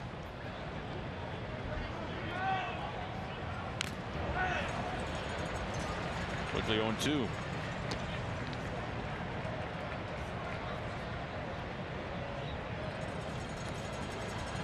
Now, Cano has had good history here. We mentioned the home runs earlier. 17 at this ballpark, more than any visiting park he's ever played in. But 13 hits his last 9 games here in the Trop. Looking for his first here tonight.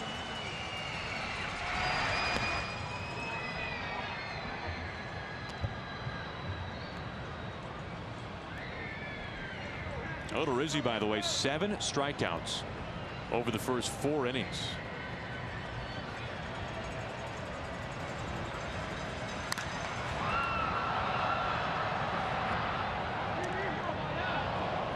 Season high for Odorizzi is 10.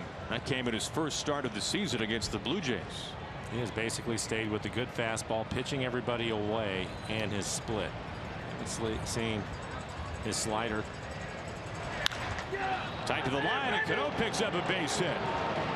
Dickerson trying to flag it down by the line, and Robbie holds with a leadoff single.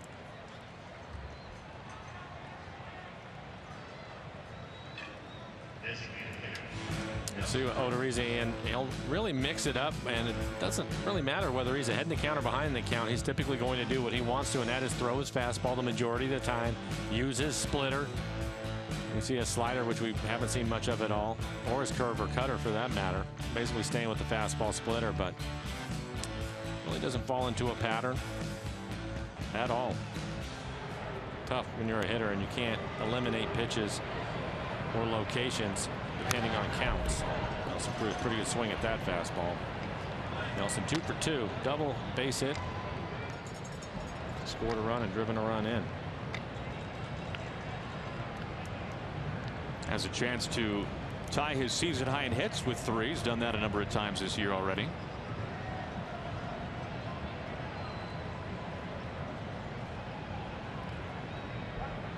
Time called.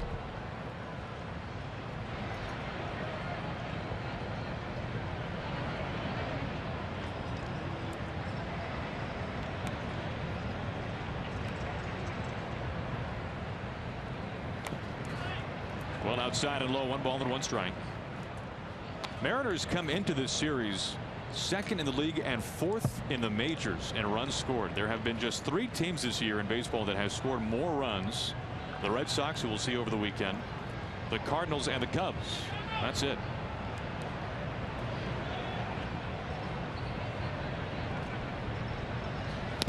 That's when we were talking about it earlier in the game, Aaron, that the pitching staff is going to get tested, and you mentioned the Cardinals, who of course are going to be at Safeco when the Mariners get done with this road trip. It'll be the first series on the homestand. Cardinals coming in for 3. A big weekend series at the ballpark. Mel Stottlemyre, his pitchers, the best ERA as a staff in the league. Mariners pitchers entering tonight an ERA of 3.66, tops in the American League.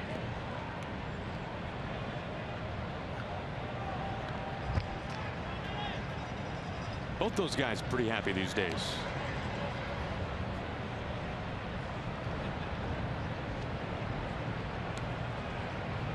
Nobody out. Cano at first base, and Cruz ahead of the count.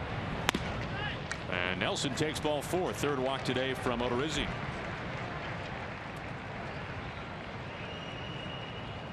That'll bring in Kyle Seager with 2 on and nobody out.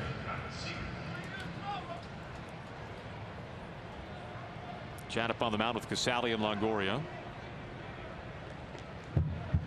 Only the 4th home run the opposite way for Kyle, his first at bat. 101 to right field. I think he likes the ball middle in. But hasn't this changed in Seager's career, his overall approach at the plate in terms of generating more pull power? No, it definitely has been. When he first showed up at the big league level, he was a second baseman, and he really used the entire field. And if you go back and you look at some of his minor league numbers, you have to hit the ball all over the field to collect the amount of hits that he was collecting. But I think once he went to 3rd, and I had this conversation with Kyle, he said that he had to get stronger and had to learn to pull the ball a little bit more because he was going to be expected to hit for power if he wanted to hang on to that job. Well, he's done a pretty good job of that every year. His home run totals have increased. Last year with 26.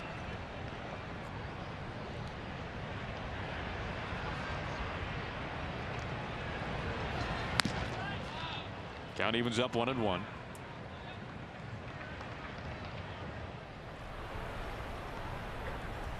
Now the bullpen working for the Rays at 86 pitches. Now for today's starter, Jake Odorizzi. Dana Evelyn getting loose in the pen. And a pretty good pitch for Kyle to hit. Had a good swing at it, but missed it.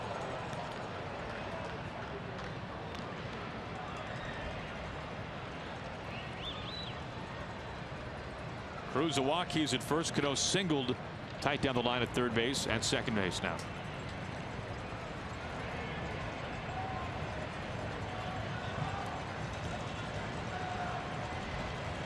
Mariners trying to lengthen the lead a little bit here in the 5th.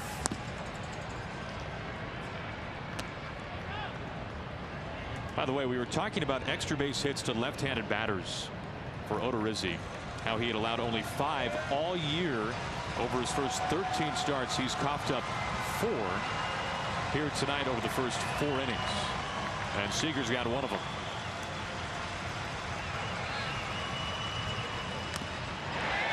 Casale holds on to it on a pitch. That would have been ball 3. Now, Mike, we were talking about Taijuan Walker and a possible reason for his early exit. Yeah, watch him. He has to get off the mound and head over towards the line on this swinging bunt. He's able to make the play, but I think that is when he ended up hurting himself, as we'll take another look at it.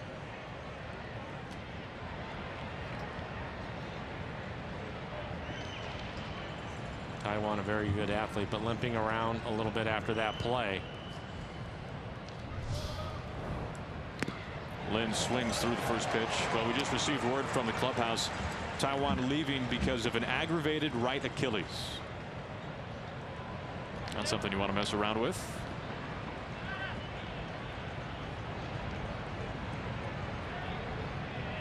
One out and 2 on. Towering shot out to center, but this will not be enough as Jennings has plenty of space for out number 2. Cano making his way into third base. 2 outs and runners on the corners.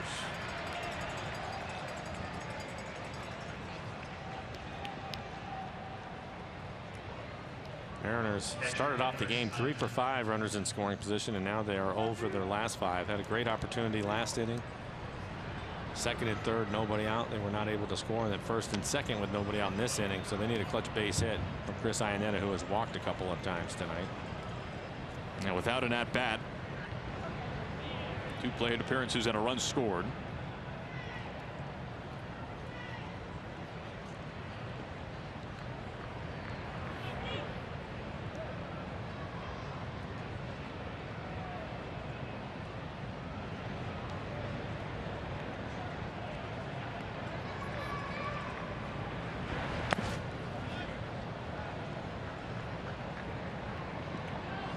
Now, we mentioned Odorizzi's numbers in his career against the Mariners. 3 previous starts. Odorizzi had allowed just 1 earned run over 17 1/3. He had never given up a home run to a Mariners hitter, and he had more strikeouts than innings pitched. So that has changed here tonight.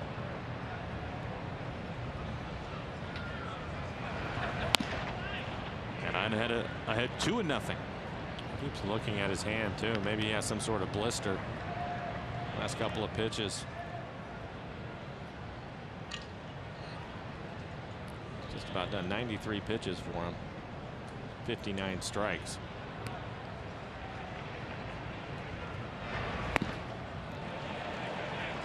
Limbo's Iannetta back, but a strike.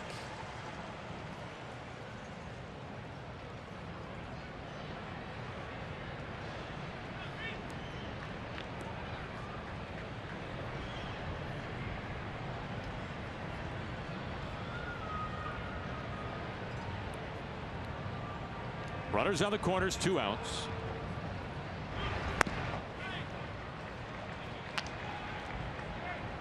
Now, if Iannetta could reach to extend this top of the 5th, Oki would be next.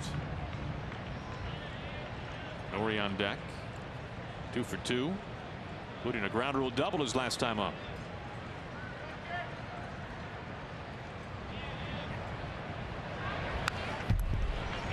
Full count.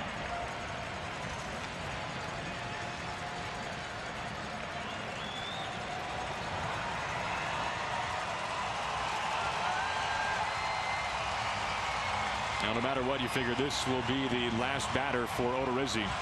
Lefty warming up in the bullpen. Lefty hitter coming up next for the Mariners. And Odorizzi at 96 pitches. Here comes his 3-2.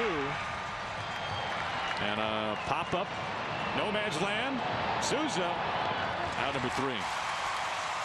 Mariners strand runners on the corners as we go to the bottom of the 5th. Mariners up by a run.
Seattle Mariners baseball on Root Sports is brought to you by Steel. To find your local Steel dealer, visit steeldealer.com.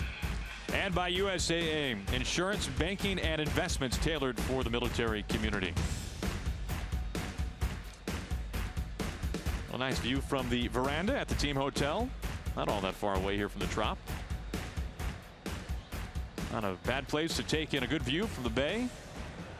And get ready. Your sunglasses will steam up a little bit of this humidity as Forsythe jumps on the first pitch and gets his first hit of the game.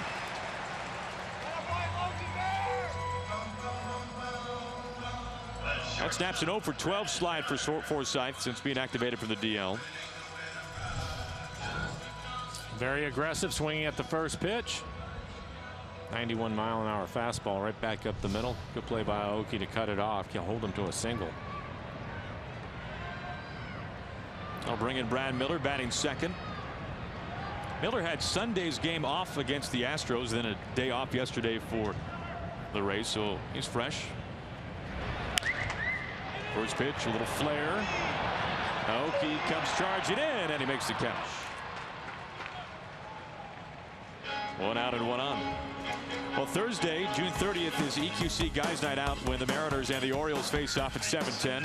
A select Terrace Club or main level seat, and your first drink is yours for only $35. This ticket special is available only at mariners.com/guys. Orioles tied for the top spot in the East. Chris Davis, their first baseman, just named American League Player of the Week.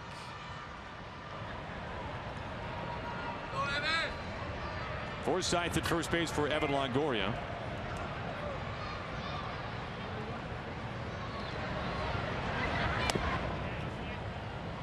We think of Longoria as an all-star every year, but in reality that hasn't quite been the case. He was an all-star his first 3 years in the league. Has not been back to the Midsummer Classic since 2010. A lot of good third basemen in the American League.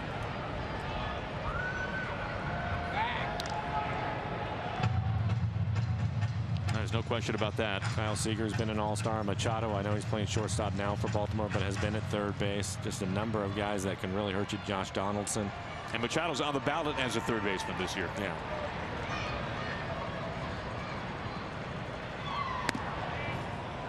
And when we last looked, Todd Frazier was not in the top 5 in terms of all-star balloting for third baseman this year, as he's come over to the American League from Cincinnati with the White Sox. Frazier, 19 homers. Yeah, Trumbo's the only guy in baseball with more home runs than him. He's new to the American League.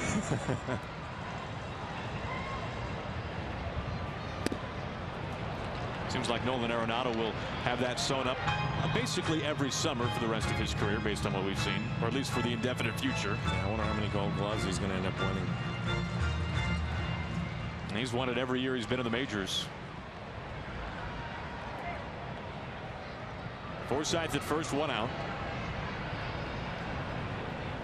The 2-1 from Diaz. Got him swinging at ball 3, 2-2. Now Longoria batting nearly .350 this month. Half of his hits have been for extra bases in June.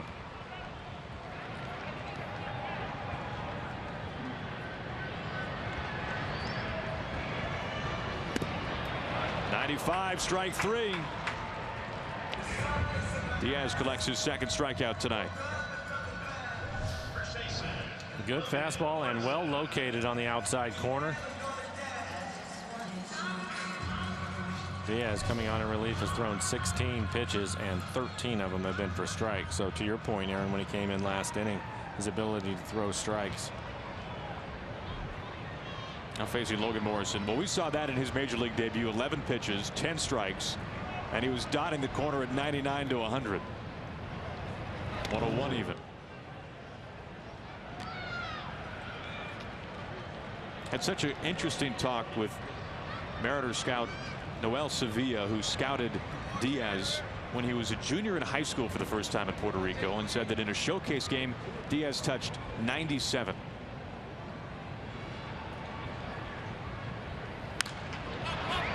Soft pop up, foul ground. Iannetta out of room into the camera well. Diaz playing with Carlos Correa coming up in Puerto Rico. Francisco Lindor was in Puerto Rico at that same time, but Diaz saying he did not play with Lindor quite as much. The brilliant young shortstop for the Cleveland Indians. We just saw him on the homestand. But Diaz, his first couple of years in high school, was an outfielder. And as even Diaz said, the bat wasn't so good. The coach came to him and said, how about moving onto the mound? And well, the rest is history for Edwin Diaz.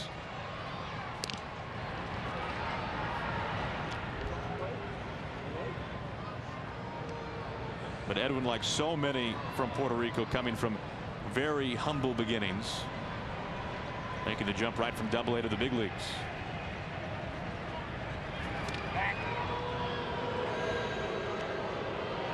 Forsythe at first with 2 outs. He's the tying run. Lomo, who's got popped 7 home runs now this season. The go-ahead run at the plate.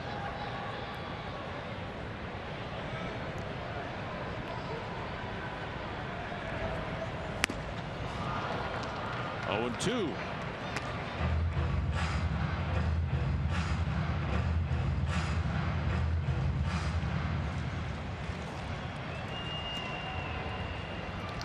Logan was batting .094 on the second day of May. He's lifted his average up to .246 entering tonight. Diaz trying to finish him off.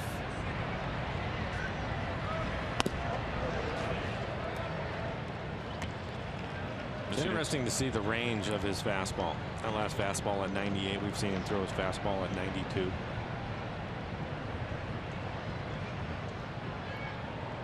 Sacrificing velocity for movement, or I think more than anything, just wanting to make sure that he works ahead of hitters with a good strike, a quality strike.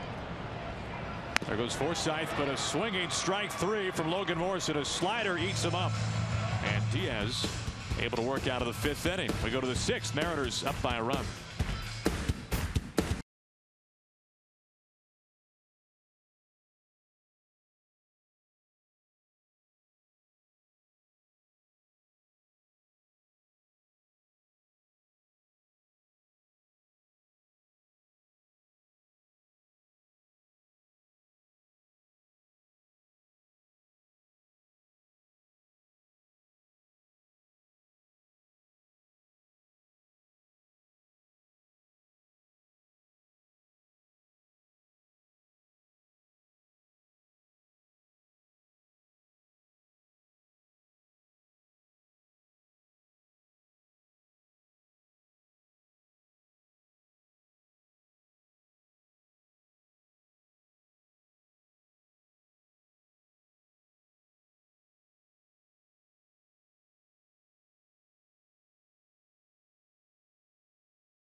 Take a look at some news and notes.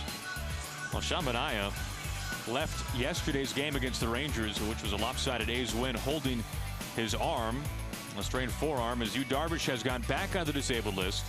An MRI came out that his shoulder was clean, so that's the good news for the Rangers. Shin-Soo Choo homered in his 3rd at-bat yesterday after coming back from the disabled list for the 2nd time with a hamstring. And Tim Lincecum coming up on his first major league start with the Angels. His first major league start in something other than black and orange, which will be somewhat odd to see. Milwaukee leading off the Mariners 6th. And he's behind 0-2. A little bit surprised to see Odorizzi out there again. I thought maybe his night was going to be done. He had 97 pitches after 5 innings, but going to let him go. Evelyn is still getting loose in the pen, the left-hander. I agree, Mike. It seemed like almost a certainty given the fact that he was rubbing his finger a little bit. Yeah. Pitch count was getting up there. His command hasn't been what we expected it to be.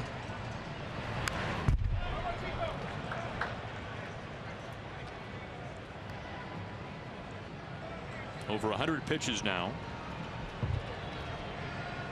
Aoki, a bunt base hit, a run scored, and a ground rule double against Odorizzi tonight.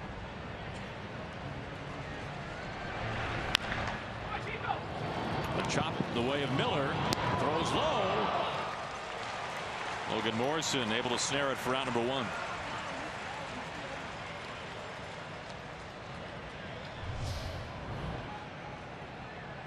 Brad getting rid of it in a hurry. A little bit of a sinker. Pretty good pick by Morrison at first. Clearly gets him. I'll bring up Marte. He's 0 for 2. Grounded out to third his last time up. Well, the Mariners have stranded 4 base runners over their last 2 innings, including leaving a man at third base each time.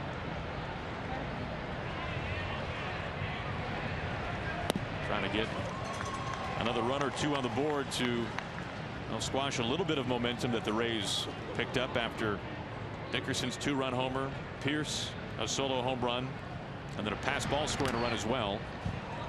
Trying to bunt his way aboard. That clips Casali for a strike.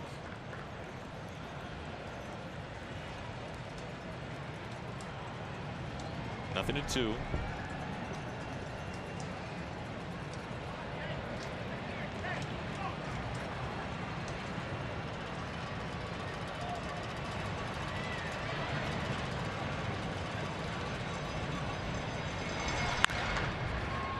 Slashed foul.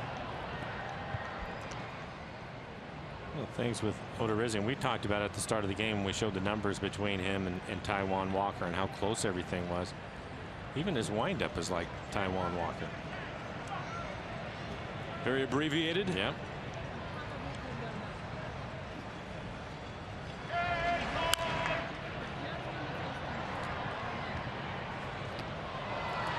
And both Odorizzi and Taijuan, similar numbers, similar repertoires, similar strengths and weaknesses. Both have reverse splits. Both have suffered from the long ball this year.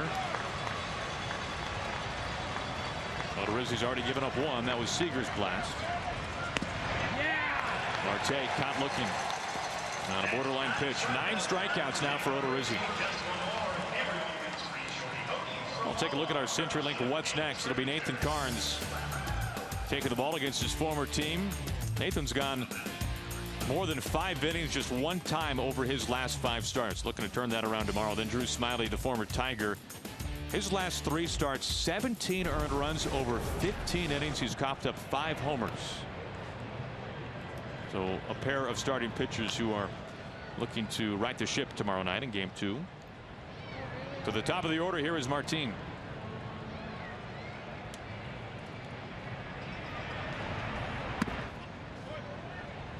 And he gets ahead on the first 2 pitches. Odorizzi now at 109 pitches. His season high is 120. It's rare to see a starting pitcher throw 120 pitches in today's game. Especially the Rays. They have been very firm in their philosophies with starting pitchers and pitch counts, and so much dictated, of course, by the game and the score. But the Rays seem to be a team, Mike. Of course, there's so much known for the data, the metrics, maybe as much as anybody, if not more so. But Kevin Cash and the Rays, once you start seeing that lineup the 3rd time through, that's when they start to really get trigger happy to go to the bullpen. But their bullpen has been very taxed this year. That might explain what we're seeing here.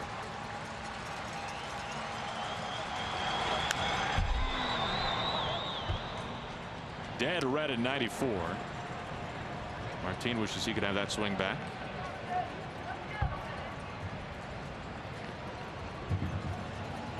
Odorizzi a chance for 10 strikeouts tonight. That would tie his season best.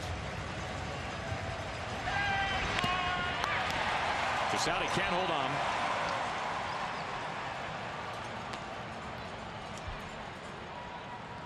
Martin homered on Sunday in the finale of the homestand, his first hit since coming off the disabled list. A 2-run double here tonight that came in a very lengthy 2nd inning. Odorizzi threw 29 pitches that frame.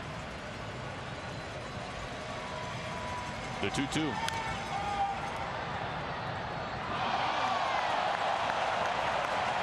A couple of fastballs in the middle of the plate that Martin, probably because he has the 2 strikes, trying to protect a little bit, but he was late on those fastballs. The fastball hitter typically more aggressive, but again, because of the 2 strikes, trying to protect. A souvenir. Full count.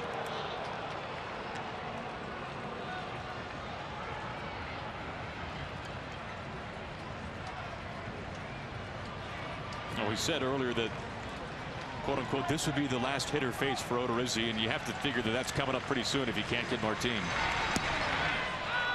And Martin walks. Odorizzi very upset with the home plate umpire, Jerry Meals. Well, looking at the tracer, he probably has a reason to. He's thrown a lot of pitches and had to work extremely hard.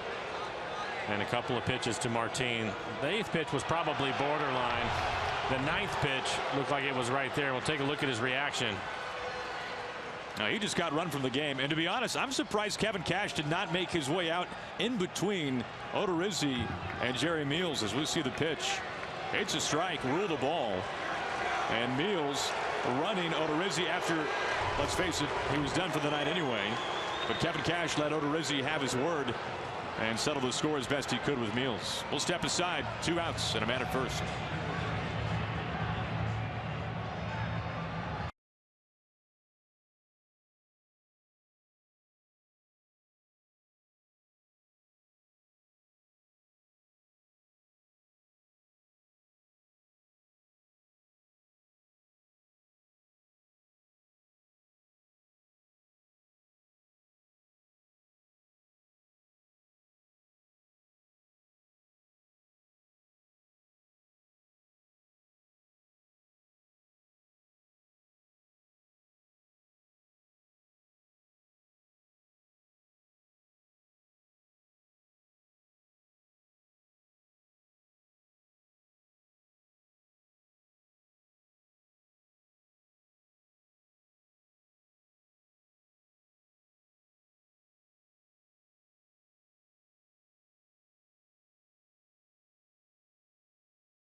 His first career ejection. We saw that coming. As soon as he put his arms up and started barking with home plate umpire Jerry Meals, it looked like for good reason. Here's his final line. 5 2/3, 8 hits, 5 runs, all of them earned.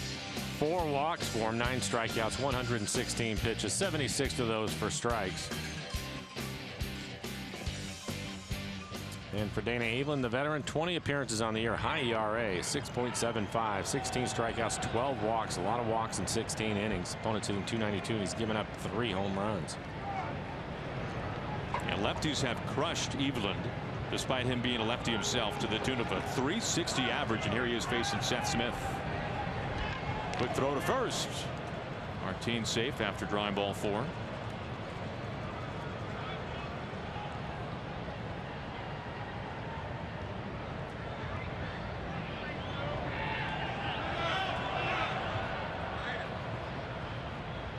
Ball gets away from the bullpen.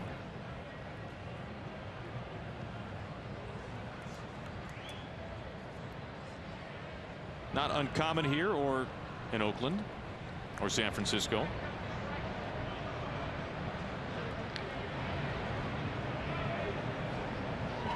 Two outs. Martin with good speed at first base.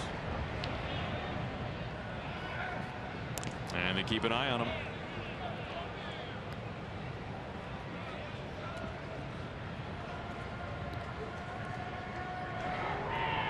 Evelyn has not allowed an inherited runner to score this season.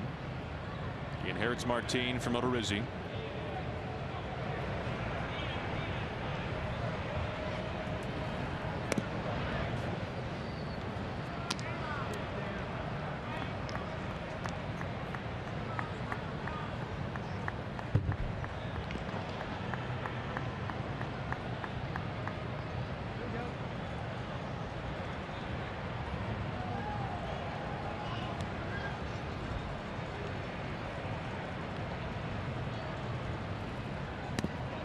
Really kind of odd to see a starting pitcher with 9 strikeouts over less than 6 innings, who gives up 8 hits and 5 runs, responsible for still a man left. You'd think with almost 10 strikeouts that you'd be purely dominant. And if you were to ask him right now, he'd tell you that he probably should have 10. Fair point. Well, again, he's somebody that has had the Mariners number. ERA 0.52 or something in that neighborhood. But one of the things that the Mariners were able to do is something that has hurt him this year when he has struggled, and that is giving up runs in the first or second inning. And the Mariners put 4 on the board in the second, including Kyle Seager's 12th home run of the year. So they were able to take advantage of a situation to where he has struggled. Typically, after he gets through the first 2, he'll settle down and really throw you a nice ball game. Time call. And he did, you're right, a run in the third on on Cruz's RBI singled up the middle.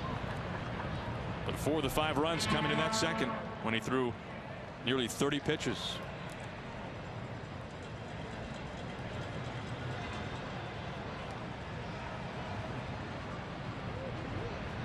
There goes Martin.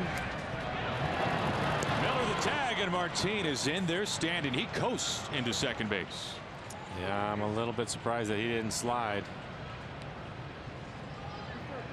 And more than anything because of his legs and having the hamstring issue. He goes into second. Didn't even look in to see where the ball was going to be at. He just knew that he had a good jump. But I think it puts a lot more pressure on your legs to try to stop quickly like that than to just drop into a slide. And only stretching it out again.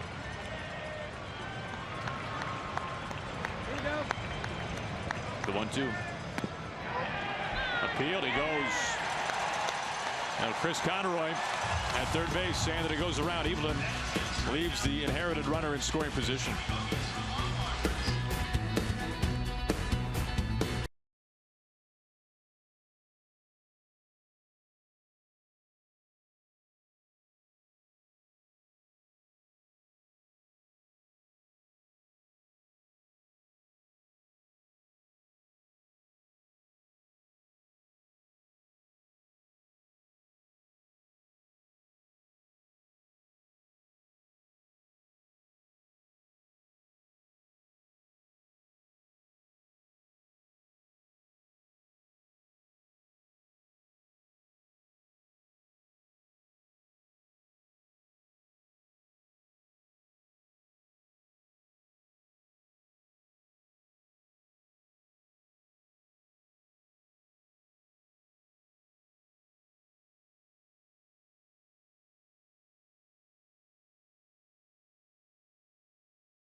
'41st birthday. USA honors those who have served in the U.S. Army and all of our service members around the world. Today also happens to be Flag Day around the country, and no flags inside Tropicana Field. And why would there be? There is obviously no wind inside the dome, but all flags around other ballparks in the major leagues at half-mast today because of the tragedy in Orlando. Certainly close to many here in St. Petersburg. So our thoughts with all of those affected, which is about everybody.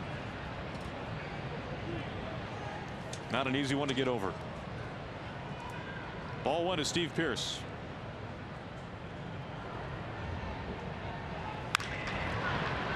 Seager's had a pretty quiet night defensively. Handles that easily for round number 1.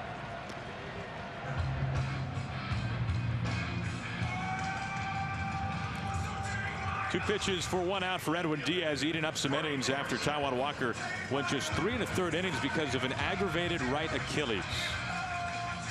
That doesn't sound real good. Better than an arm issue, but good news is Diaz, we talked about it with this road trip the Mariners having yesterday off, and you try to get things set up. Hopefully your starters, especially at the early part of the trip, are able to get deep into the game. Unfortunately, Taijuan gets hurt. Diaz has been efficient, just 22 pitches. So if Scott Service can get another inning out of him, really save the bullpen. And he's really thrown the ball well as Kyle will try to make a play. Strike 1. You look at him right now, 23 pitches, 18 strikes for Diaz. His fastball has been anywhere from 92 to 98 miles an hour. Of course, Scott Service changed up his rotation a little bit with the day off, trying to split up the 2 lefties in Paxton and Miley. And as we stand right now, and of course we will wait to hear after the game, and Scott Service might not even know right away, but Taijuan Walker is in line to pitch on Sunday in the finale at Fenway Park against the Red Sox. Late swing there and a slider, 0-2.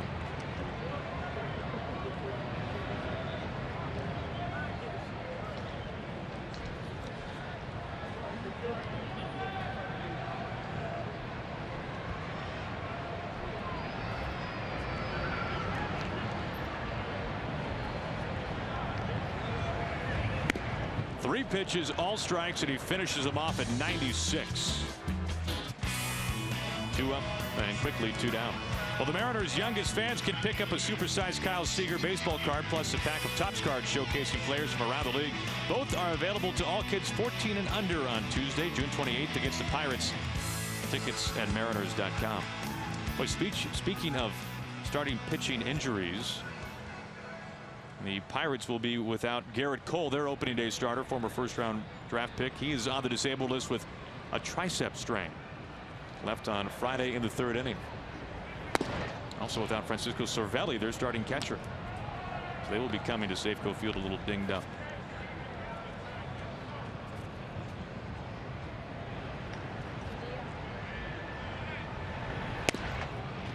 One and 1 to Souza.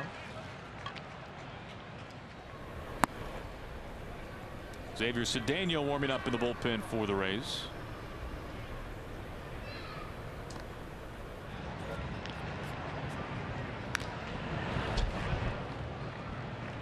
Curious to see some of the comments from Diaz after the game. Watching him today, mentioned the range of his fastball, Aaron. You're getting the 93, 94 in that area early in counts, and then when he needs to put them away, that's when you're seeing it jump up 96 to 98. Smart pitching. And he's working more than an inning for the first time in his young major league career. And you can see 1-2 count. He missed with that fastball at 97 miles an hour. So he's amping it up when he gets 2 strikes on you. 4 strikeouts already.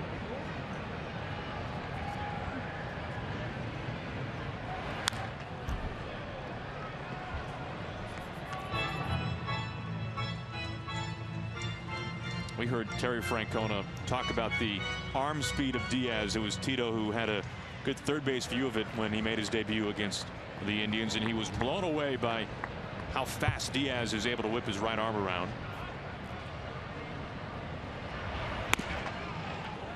That was close. And I asked him, well, if you're throwing 100 like he did, wouldn't you assume that he's got a fast arm?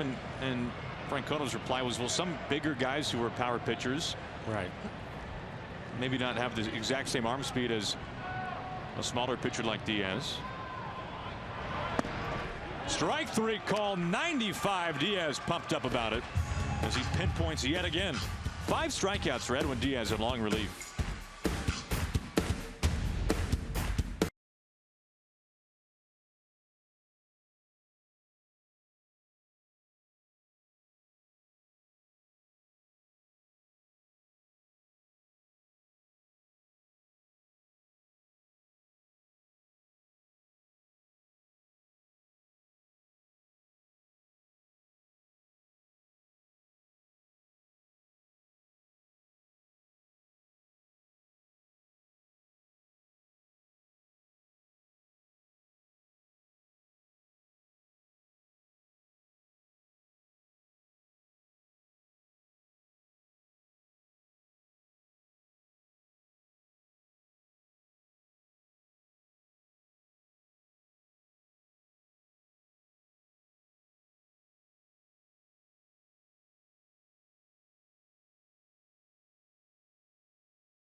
All right, thank you, Angie. As we take a look at Scott Service having a chat with Edwin Diaz. A lot to like tonight. Yeah, job well done. Looks like he's going to be finished. Nick Vincent starting to get loose in the pen, but I really liked what I saw from Diaz. And I like the fact that they were able to stretch him out. It's one of the things that he can bring to this bullpen. Starting the year as a starter, did some long work, so he's fine. Threw right around 30 pitches. Xavier Cedeno, the new pitcher, up on the mound for Kevin Cash and the Rays.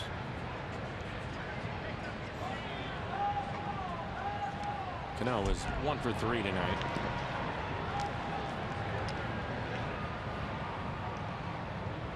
Mariners scored their 5th run in the 3rd inning, so you'd certainly like to see them add on. Good time for it with Cano, Cruz, and Seager due up here in the top of the 7th.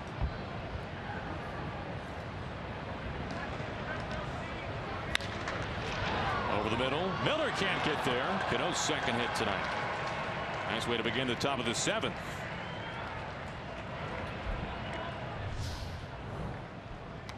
This is going to be a fastball. Cedeno does not throw hard. His fastball about 89, 90 miles an hour. Cano picks up his 2nd base hit. Don't bring up Nelson Cruz. Has been on base all 3 times. A double in the 3rd, a single in the 4th, and then he walked in the 6th. Scored a run and driven in a run. Having a good night. Trying to get that batting average up over 300. Now, if you want to talk spray charts for Cano and Cruz tonight, Mike. Cano, a left-handed hitter, has gone right past 3rd base. Opposite way. Souza dives and he can't make the catch. Cano had to hold up. As Souza is down. He looks like he's hurt. Oh, they are already without Kiermaier for a long time in center. Hopefully he just knocked the wind out of himself. It was almost a great catch. He had to run a long way. This ball was dying in a hurry. Nelson jammed a little bit on it. And what an effort by Souza in right. Full extension dive. That might be a leg. That did not look good when he was getting up off the turf trying to get the ball back in.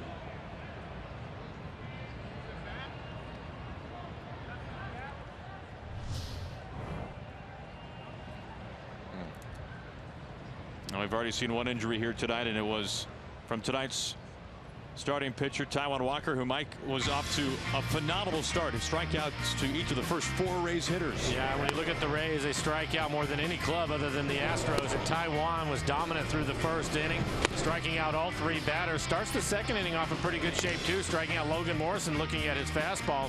And then in the bottom of the 3rd, you'll take a look at it. It's a swinging bunt by Forsythe, the leadoff hitter. Taijuan gets off the mound, really makes a fine play. But unfortunately, it looked like he aggravated that Achilles and had to come out of the ball game.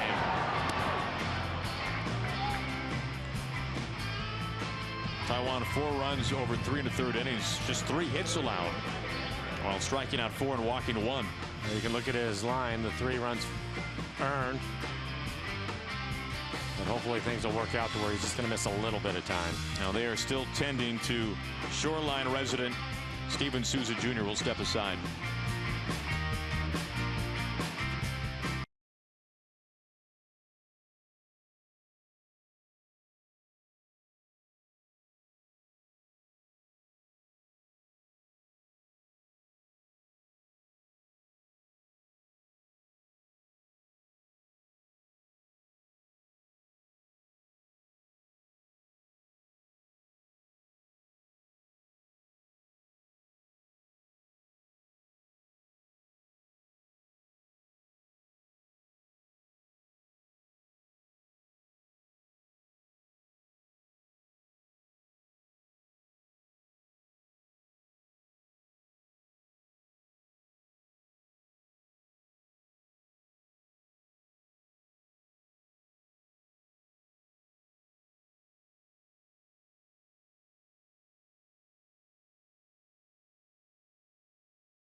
Steven Souza Jr. gingerly walking off the field and into the trainer's room as the flow is in full force in right field. Taylor Motter takes over.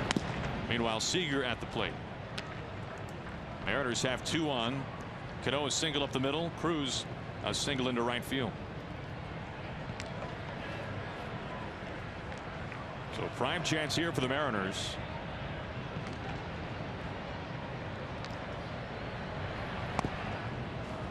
And Kyle with a couple of RBIs tonight. 2-run home run that he hit back in the 3rd inning. Excuse me, the 2nd inning. Hit out to left field. His first home run to left. And a good count for him.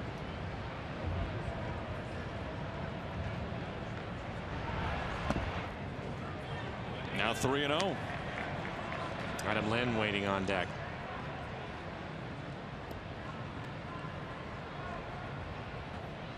Now Cedeno has been tough on lefties. Batting just 188 against him without a homer. Swinging on 3-0.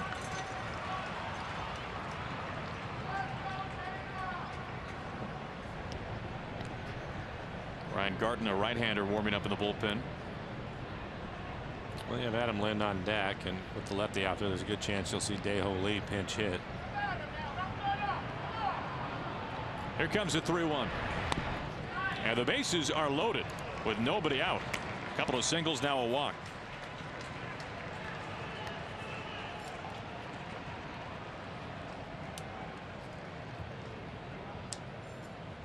Seager reaching for the 2nd time. And Scott Servais is going to stay with Adam Lynn.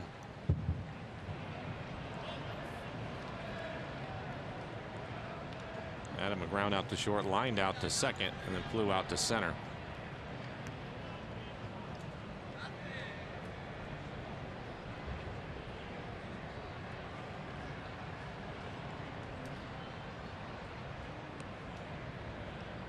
Nobody out of the bases full.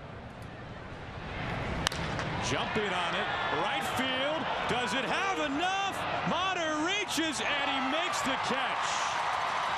Off the bench, Motter, a phenomenal catch for out number 1, but a run does come in on the healthiest sac fly we have seen in some time. It's a breaking ball. Looks like he hits it towards the end of the bat. Thought it had a chance all the way back up against the wall, and Motter timed it perfectly. His jump. But the Mariners will pick up a run, and Cruz also tagged up and moved up to 3rd, so another deep fly ball. Score another run for the Mariners.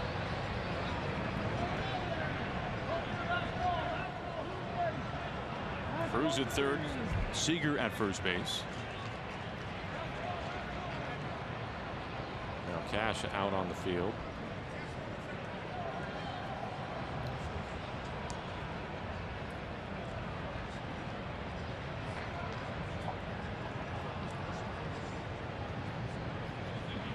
What do you think this is about, Mike? I think it looked to me as if, well, I was watching Logan Morrison, he was talking to the pitcher, and I think he wanted him to appeal the tag up by Cruz at 2nd base. And I'm not sure that Cash understood exactly what was going on, so maybe he had a conversation with the umpire to try to figure out how they're going to play it. He does have a right-hander loose in the pen, but he didn't make a move. Going to let Chris Iannetta face the lefty. Number 33, Chris Iannetta. 1 out runners on the corners for Iannetta. And they will throw to 2nd. And he did tag. You can see the safe call there by Conroy, the umpire at 3rd base. Went for it for good measure, though. And now we're going to have the pitcher change. So we'll step aside with 1 out, a run in on the sac fly by Adam Lynn. Mariners up by 2.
7th, the pitch had changed. Daniel is out after 2/3. Ryan Garten, who just recently made his major league debut, up on the mound. 4 games, 4 1/3. Does have 3 strikeouts. Hasn't walked anybody yet. Yet to give up a home run. Opponent's hitting .429 against him. Going to face Chris Iannetta.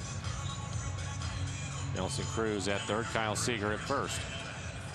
Garten, 26 years old, from Port Richey, Florida. Went to the same high school as Tyler Clippard. Clippard now with the Diamondbacks. So runners on the corners for Iannetta, trying to add to this Mariners 2-run lead.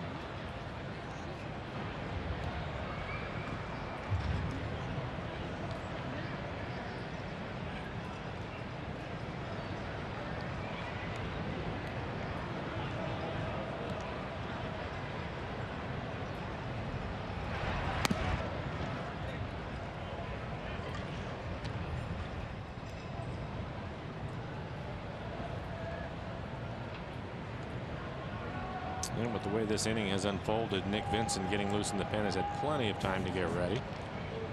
This has been a long one. Impressive outing for Diaz.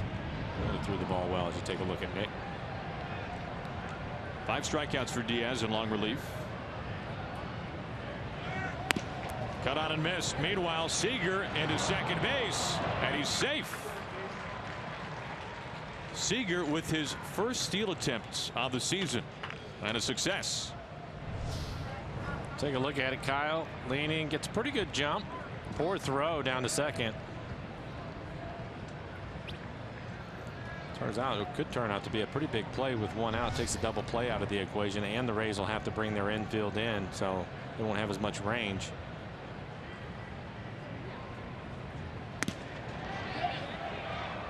Appeal does not go. He got burned on that almost exact same check swing earlier. Went around for a strike.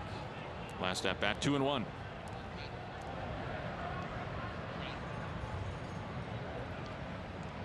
So Cruz at third, Seager at second base.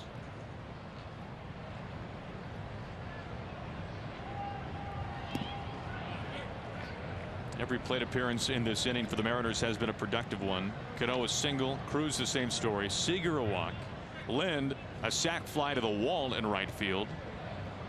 That brought in Cano. And a good count for Iannetta now, 3-1.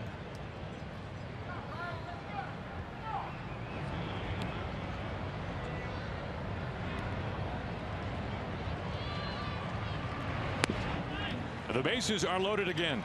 Second walk this inning from a Mariners hitter, and Iannetta's 3rd walk tonight. And that will bring up Aoki. 2 for 3 tonight, having a good night. Had a base hit and scored a run in the second inning, doubled in the 4th. That's a season high in walks for Iannetta.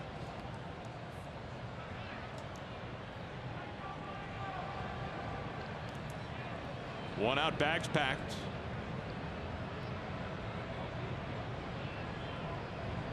Aoki looking for his first 3-hit game of the season.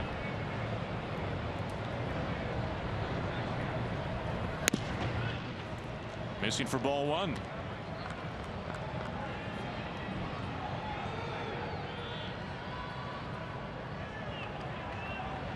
Garten really in a jam here.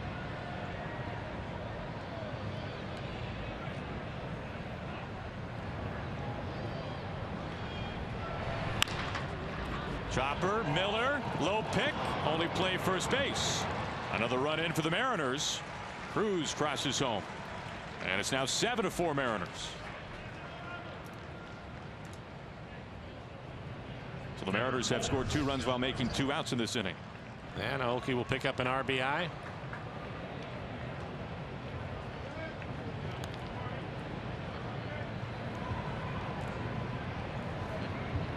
See, that ball almost came out of Brad's glove. Hit on the heel of his glove and almost rolled right back out of it. Yeah, low pick for Miller. So the Mariners still have 2 in scoring position now with 2 outs. As Marte looks at a strike.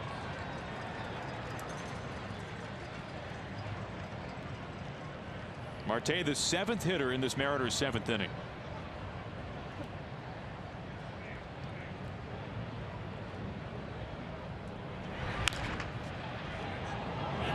Forsythe having a charge, and it's in time to get Marte. Out number 3, but the Mariners extend the lead. Time to stretch. 7-4 Mariners.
.28 ERA, 34 strikeouts, only 4 walks on the season for him. Opponents hitting just .214. Pretty good fastball, around 90 miles an hour. Has a cutter that'll be in the upper 80s and a slider. Typically, Nick will come in and throw a lot of strikes. Get the bottom of the order. Jennings leading off, hitting in the 8th spot.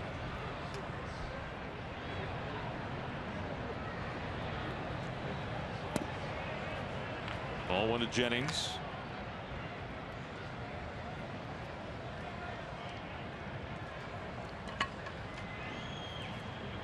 Seager in on the grass.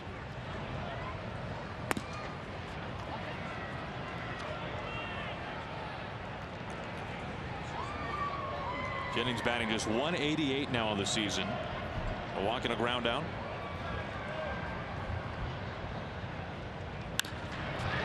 The opposite way, Smith. Out number 1. What an impressive outing tonight from Edwin Diaz, taking over for Taijuan Walker. There was a lot to like here tonight, Mike. No, there was. He threw a lot of strikes, and his fastball topped out at 98 miles an hour. Just a tremendous whip, and you can see the 5 strikeouts in just 2 2/3. Threw 32 pitches, did a nice job picking up the bullpen, and Taijuan Walker, who unfortunately had to leave with an injury. So we're going to bring Bill Kruger in. And Bill, watching Diaz, it's obvious you can see the 98 miles an hour, but where do you think this young man is, and what is he going to have to maybe do a little bit better? We didn't see a slider very much tonight.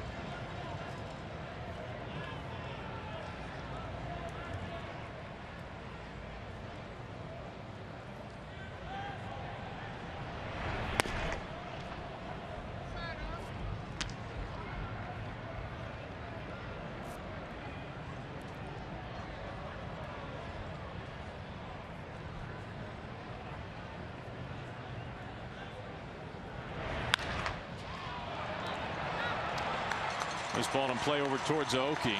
As Casale is aboard for the first time. Bill, thank you so much. We'll catch up with you on the postgame show presented by Delta Airlines. And Bill is absolutely right. He picked the club up tonight, and you know, seeing him when he joined the team, I thought maybe he would be a guy that try to get you out of some trouble in the 6th, 7th inning because he has the ability to strike people out. But he 2 2/3 tonight, and again, just 32 pitches to do it. Now, very impressive from Diaz. 1 out, 1 on for Forsythe.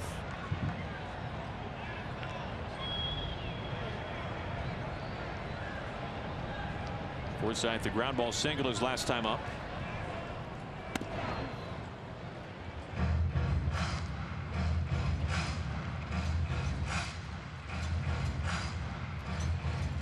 Forsythe, really the Rays' best player last season, hit .281, 17 homers, 33 doubles, nearly 70 RBIs.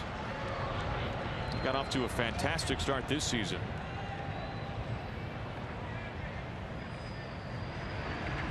And really, once again, was the Rays' best player until in May at Safeco Field.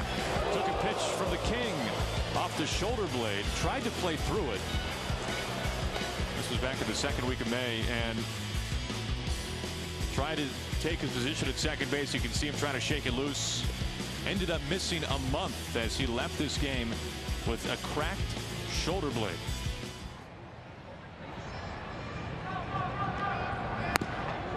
And he is down on 3 pitches. Nice work by Vincent, out number 2. Well, Nick gets ahead of him, then elevates the fastball, top of the strike zone at 90 miles an hour, a late swing. And no surprise to see Nick coming out of the bullpen throwing strikes. 9 pitches, 7 strikes for him. Brad Miller is going to hit, and the Mariners have the shift on for Brad.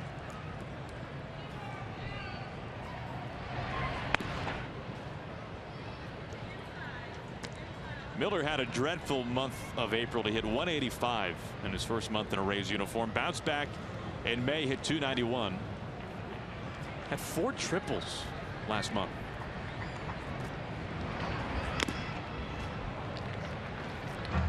Mike Montgomery getting loose in the Mariners' pen. Montgomery spent some time with the Rays. Of course, never made it to the majors with Tampa Bay.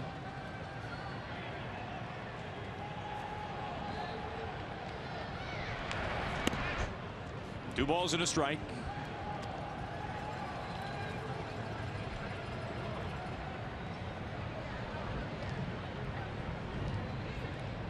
Walker 3 1/3, Diaz 2 2/3, and now Vincent's turn. He's got Casali at first base. 2-2.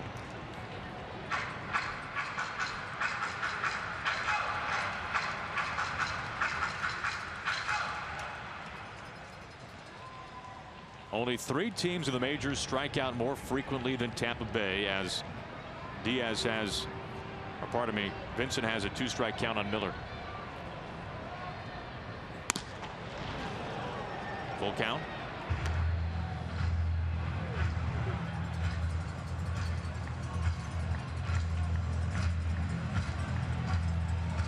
The Rays have struck out 10 times tonight, as have the Mariners.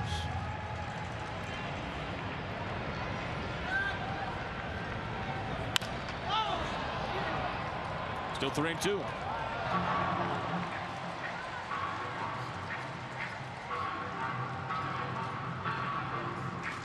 Evan Longoria on deck. You do not want to face him with runners on base the way he's swinging the bat right now. 15 homers this season for Longoria. 6th already this month.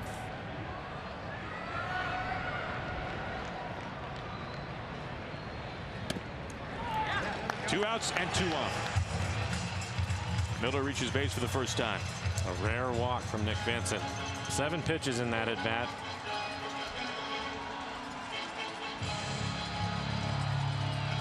Mel Stottlemyre out of the dugout, going to make a trip out to the mound. We have Logan Morrison waiting on that. That's probably who Mike Montgomery, the lefty, is getting loose for. Now, Vincent had not walked a batter in 6 outings. Only his 5th walk on the season. Compare that to 35 strikeouts.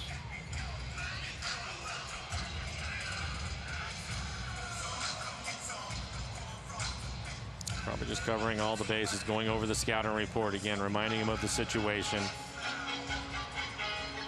Typically, you want to keep the ball away from somebody like Longoria in this situation, and that should be fairly easy for Nick with that cut fastball and the slider that he works off the plate to the right-handers.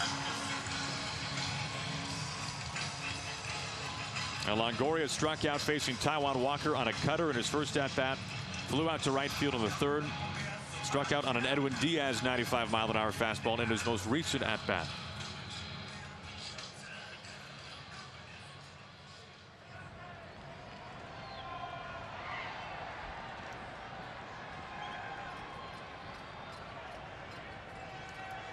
Two outs and two on. Longoria the tying run. First pitch, jumps on it. This is trouble, and this is gone. All tied up.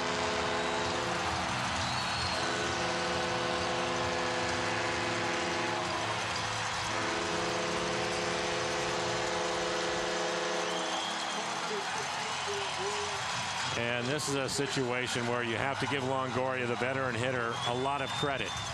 He hits a pretty good pitch from Nick Vincent. This is going to be at the knees on the outside corner. He reaches out there. You can see him dive out over the plate, leaning over the plate as he barrels it up to tie this game up.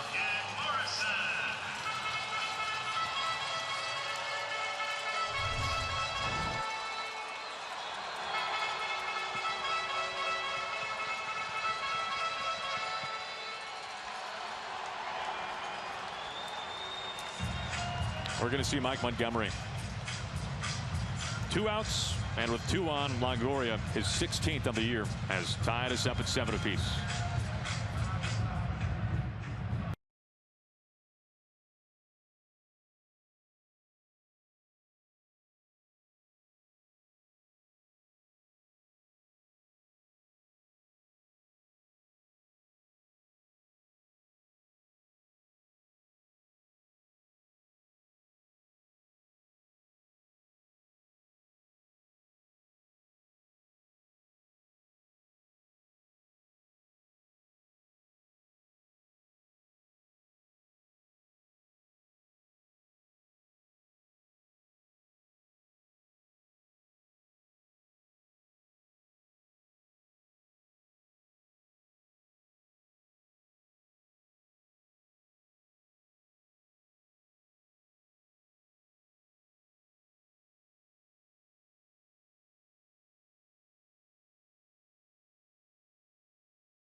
Runs as we take a look at the percentage of runs scored this year via the home run ball. Only the Mets have a higher percentage of runs scored in the majors on home runs than the Rays. You can see the Mariners not all that far back. And that number's going up, Aaron. Well, tonight, 6 of the 7 runs from the Rays have come on homers. The only run that hasn't, that was on a passed ball. Mike Montgomery going to take over 23 appearances for Mike. A 2.27 ERA and 35 2/3. He has 29 strikeouts. Opponents hitting .213. And he's going to face the cleanup hitter Logan Morrison. Now time called right as Montgomery was going into his windup.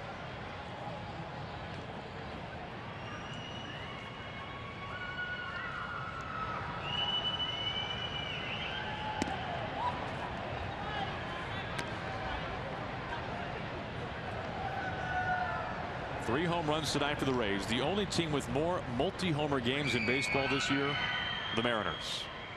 As Vincent gave up the lead, which is not something that we are used to saying about Nick Vincent. He has seen his role elevate over the course of this season in the first half. He has been pitching in some very high leverage situations, and by and large Mike has been nearly flawless most of the time. No, he really has, and he's going to go back. He'll look at the video and know that he made a pretty good pitch on Longoria, but it was the walk. The walk is the one thing that he will not be happy about, to give Longoria a chance to walk to the plate. And Montgomery quickly behind 3-0 to Morrison. Now Montgomery, a former Ray, acquired a couple of years ago in spring training, as Pierce is on deck. Sending Erasmo Ramirez to Tampa Bay for Montgomery in exchange.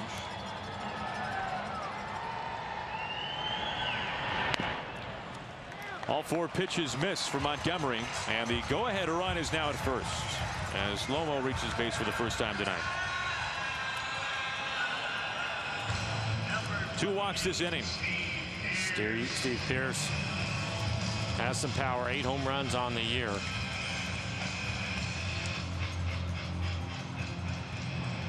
All the Mariners outfielders are going to play deep. Now Pearce has crushed lefties this year. 364 with 5 of his 8 homers.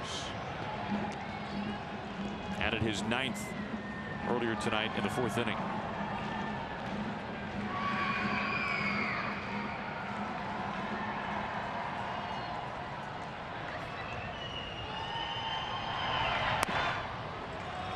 Montgomery yet to throw a strike, and that'll bring out Iannetta. Yeah, nobody getting loose in the bullpen.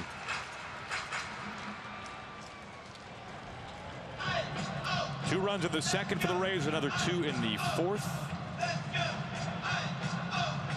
and a 3 spot here in the 7th.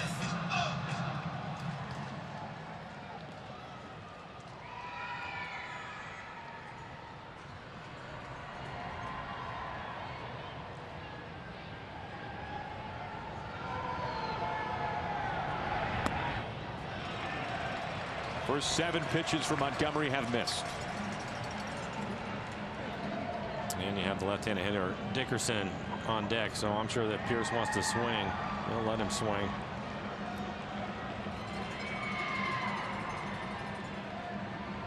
Not even close. Back-to-back 4-pitch walks. 3rd walk of the inning. Quickly, Steve Johnson loosens. Well, the last 4 hitters have gone like this: walk, 3-run homer, walk, walk.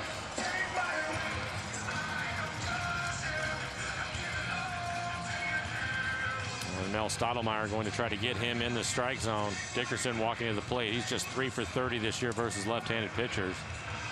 All 3 hits are singles, so get Montgomery in the strike zone. Well, Montgomery went his first 22 appearances this year without issuing multiple walks. He's now walked 2 batters in his last 2 appearances. So not quite what we're used to seeing. Yeah, on 8 pitches.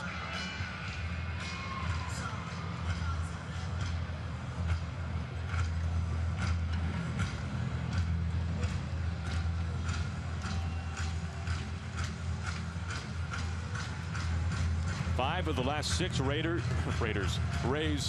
hitters have reached base.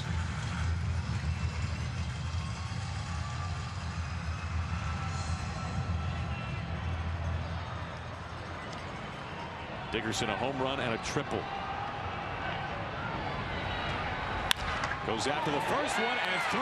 Logan Morrison steams past 3rd base, and the Rays have scored 4 runs this inning to take the lead as Dickerson is down at 2nd base and out. That will end the inning, but the run does score a 4-run 7th. Rays lead.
Mariners baseball on Root Sports is brought to you by Jack in the Box. It's back. The Portobello Mushroom Buttery Jack. Taste it before it's gone at Jack in the Box.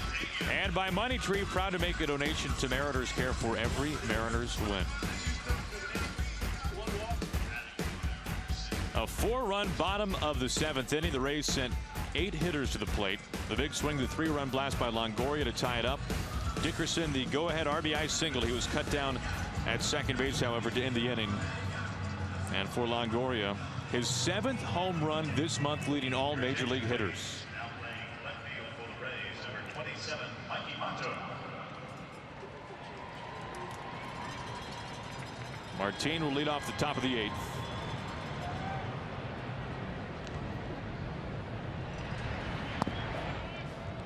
Franklin Gutierrez has come out on deck. He's going to pinch hit for Seth Smith. Cedeno, 25 appearances, a 3-1 record, a 3.20 ERA. Opponent's hitting just .213 against the left-hander.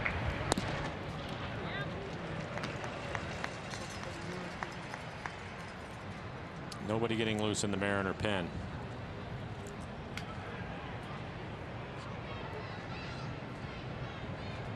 Colomé getting loose in the Rays pen.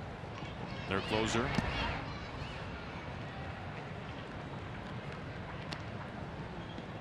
We have a new right fielder earlier tonight for the Rays, and now Mikey Mott took the new left fielder for Tampa Bay.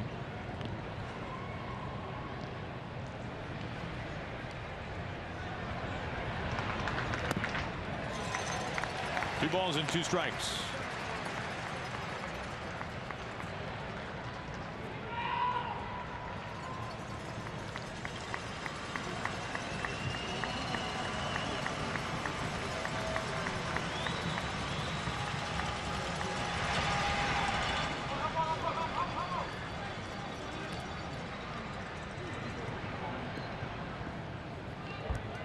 Even though the Rays came back to take the lead on 4 runs in the bottom of the 7th, the Mariners do have the tying run at the plate. Martin already a career best 10 home runs this season.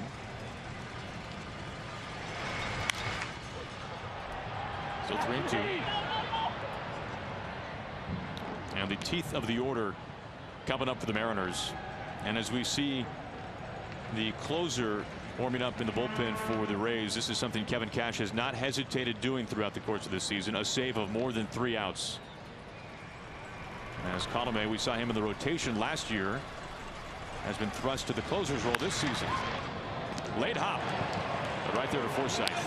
Out number 1.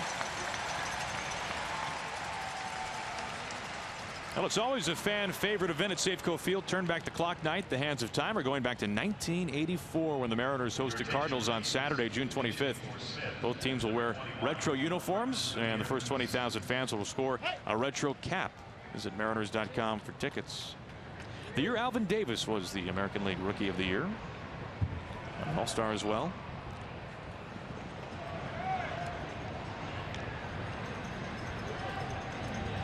There's Gutierrez pinch hitting. Fastball well and off the plate, called it a strike.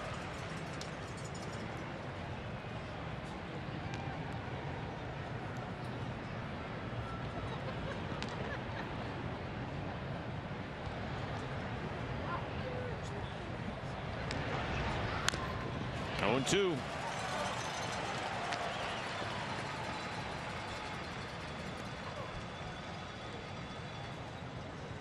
Done well as a pinch hitter this year, 4 for 12 with a couple of RBIs and a double. Now, Cedeno's been awfully tough this year. Righties have gotten him better than lefties, as you can imagine.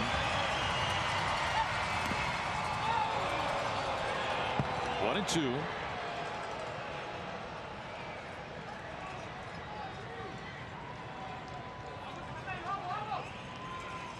Five of the 7 extra base hits Cedeno has coughed up this year have come against right-handed hitters, including the only home run that he's allowed this season.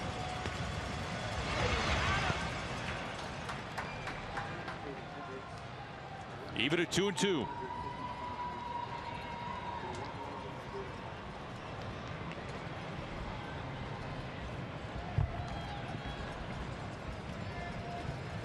Now Goody is the tying run. Cano on deck.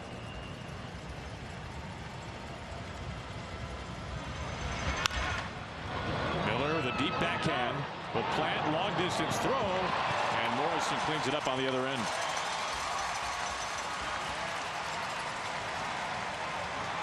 Solid play by Miller. A couple of ground ball outs to begin the top of the 8th. And the Rays had the shift on, so he was shading him that way. Second baseman, And another good pick by Logan Morrison over at first. And for Cedeno, this will probably be his last series of Nelson Cruz on deck. Colomé ready to go in the bullpen.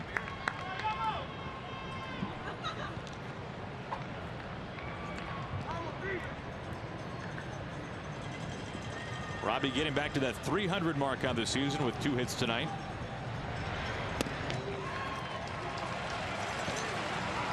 And we said it early in the broadcast. There has never been a visiting ballpark where Cano has homered in more than here at the Trop. 17 career home runs at Tropicana Field. As he calls for time.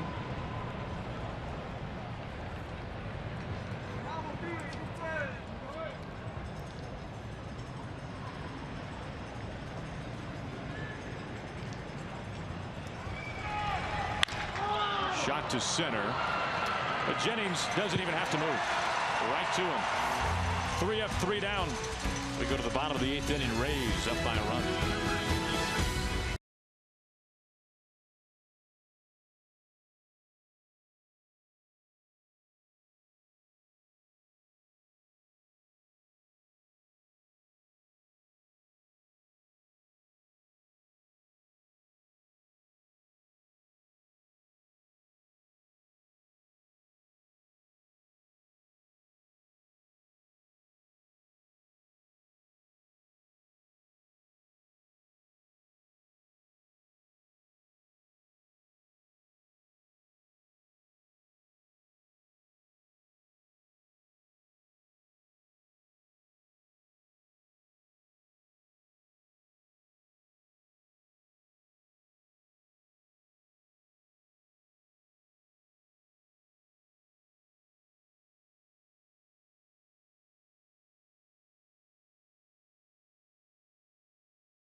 Pete earlier this afternoon.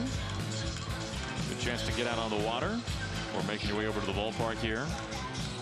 Aaron, tell me that you can go faster than that on the paddleboard. No, because my head would be swiveling for sharks the entire time.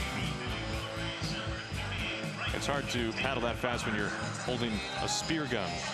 As we go to the bottom of the 8th inning. Steve Johnson's going to take over for the Mariners, and for Steve, 15 appearances on the year, a 4.60 ERA, 16 strikeouts, 15 2/3 innings for him. Opponents hitting 190. Fastball in the low 90s. Slow curveball in the mid 60s. Taylor Motter getting his first at bat, took over for Souza, who left with left hip soreness after diving for a sinking line drive in right field.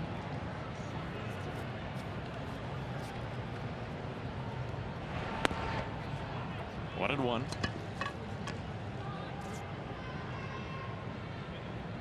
Motter made his major league debut earlier this year. Has only 49 career big league at bats entering tonight. And Franklin Gutierrez, who pinch hit for Seth Smith, will stay in the game. He is in right field.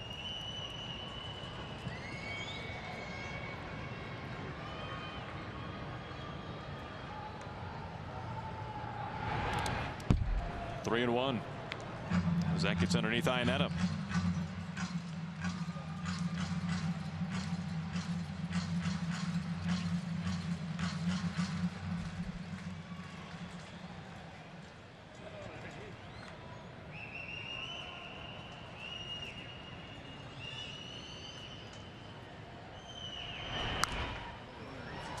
Back towards Mike, and that was coming in hot, Mike. That had some late life to it. It did. That had some real late life. Everybody's okay. Very casually, Mike went for it. Right off the fingertips. And yes, I'm feeling it right now. See, normally the protocol is to slam the laptop because, you know, a broken hand is one thing. Right. But a broken laptop, I mean, that kills you for a whole road trip. Well, it happened to Kevin Kremen, I believe, in spring training one year. 2013.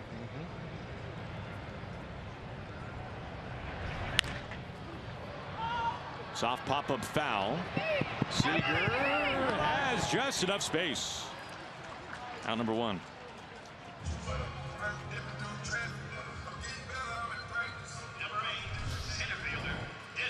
Kyle getting over there in a hurry, as you should. Find the wall and then make an adjustment.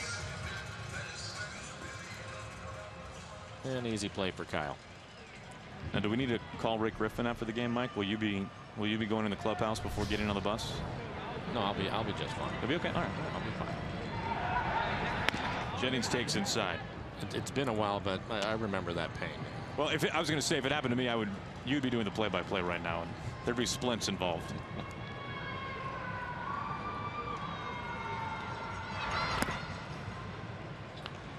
2-0.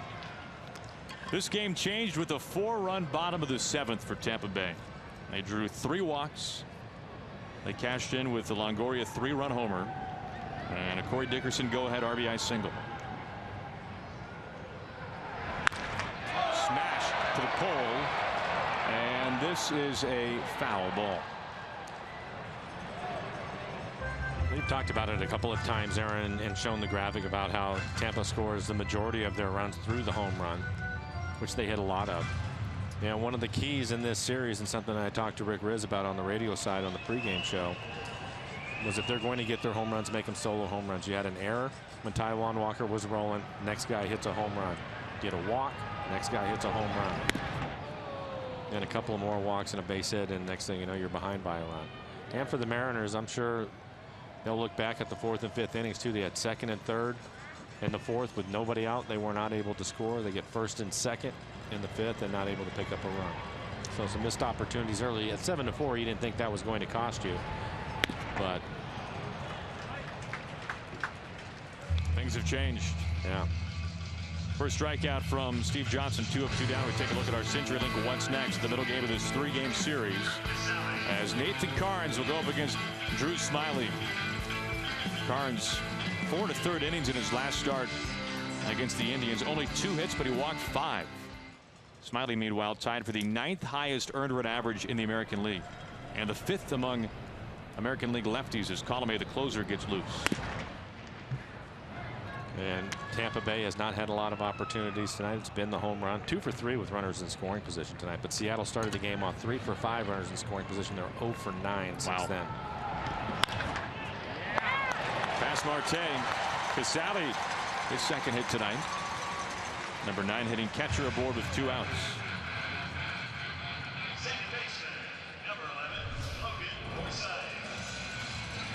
A solid base hit, line drive. You can see the Mariners had the shift on, but he hit it right between Marte and Cano.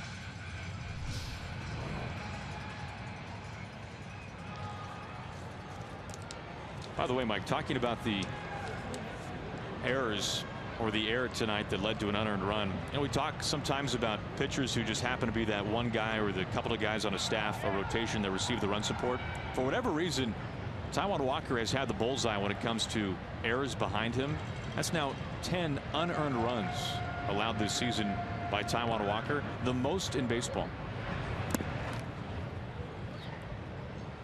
And you wonder sometimes too with Taijuan, it looked as if he was going to have a fantastic start, striking out the first 4 batters, and looked like he had good stuff tonight. Had the lead because of the injury, but before that, you mentioned the error. You wonder sometimes he turns right around and the next guy hits a home run. Kind of changes things. Down the heart of the plate for a strike. Taijuan leaving with an aggravated right Achilles.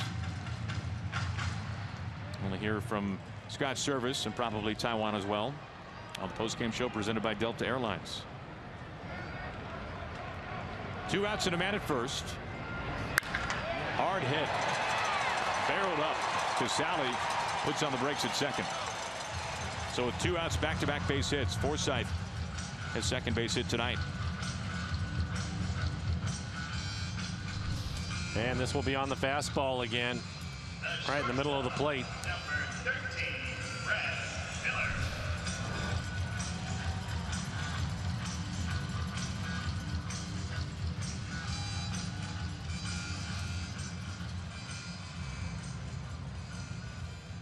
Two outs and 2 on for Miller. Looking for his first hit this evening.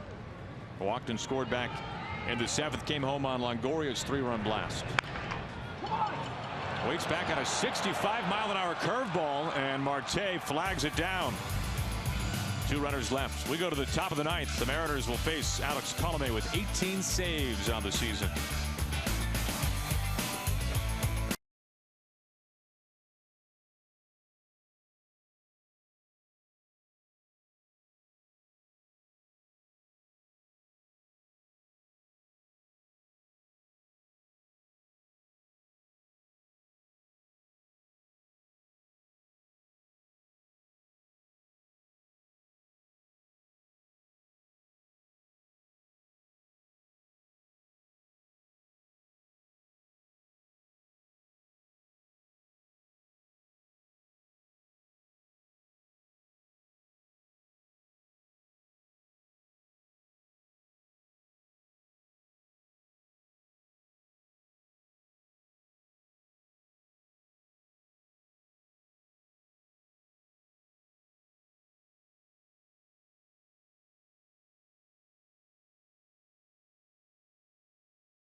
All right, Angie, a lot to get to once this one's over with. Mariners down to their final 3 outs, and they're facing, so far this season, Mike, one of the best closers in the league. Has been just about perfect. 18 for 18 in save opportunities. ERA just under 1. 37 strikeouts in 28 innings. Dominant stuff from Colomé.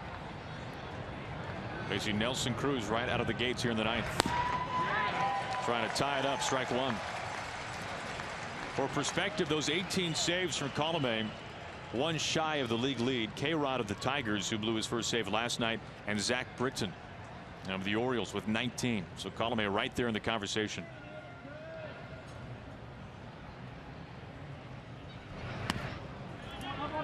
One ball and 1 strike. The Rays are without Brad Boxberger, the man who led the American League in saves last season. He was on the disabled list coming out of spring training, made 1 appearance, 16 pitches, back on the DL.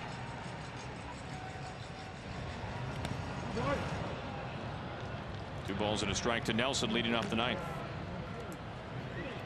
So Kevin Cash turned to Colomé, who had never picked up a save at any level in his career until this season. And he has been perfect. Mariners trying to change that here tonight in Game 1.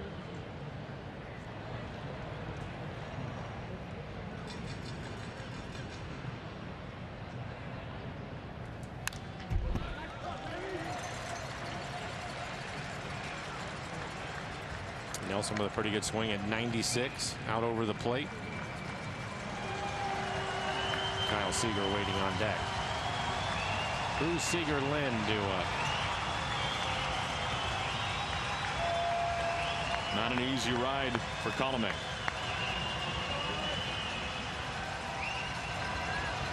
Out number 1. Cut fastball from Colomé.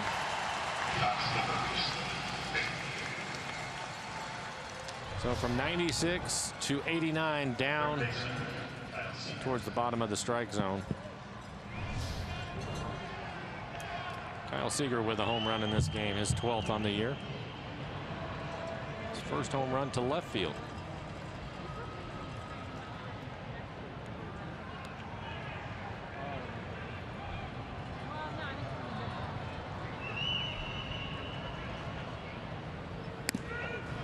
Strike one.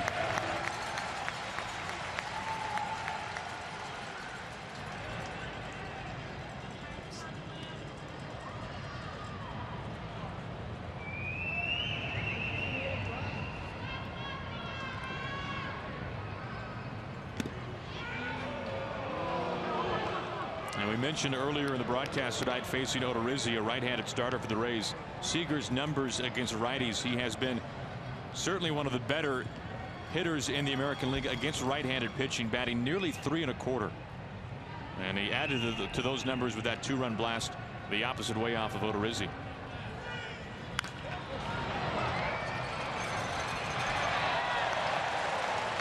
Falls behind 1-2.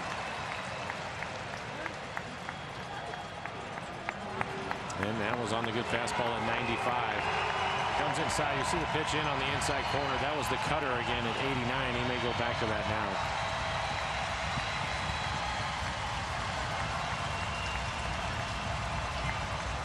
Here comes the 1-2. Fights it off. There it is. Good cut fastball in on his hands. Really the only two pitches that Colomé throws. A fastball and a variation of one. And they're two very good pitches. When you have a fastball and you're 95, 96 and you can get that cutter at 89, 90 in on the hands, it's tough to hit. Tough to lay off of too.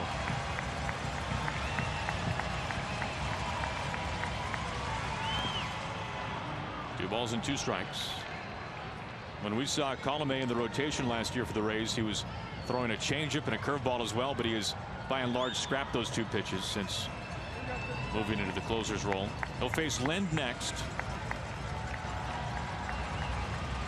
Tying run is at the plate with 12 home runs on the season.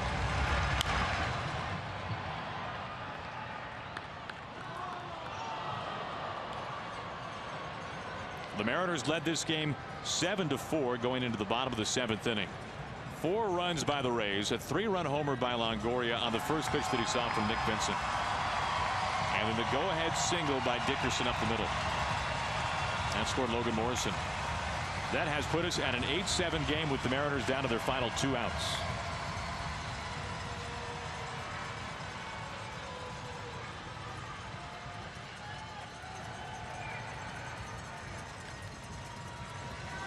This game has not lacked offense tonight. 3-2. Pretty good battle by Kyle. This will be the 8th pitch in this at bat. See, he's worked both sides of the plate on him.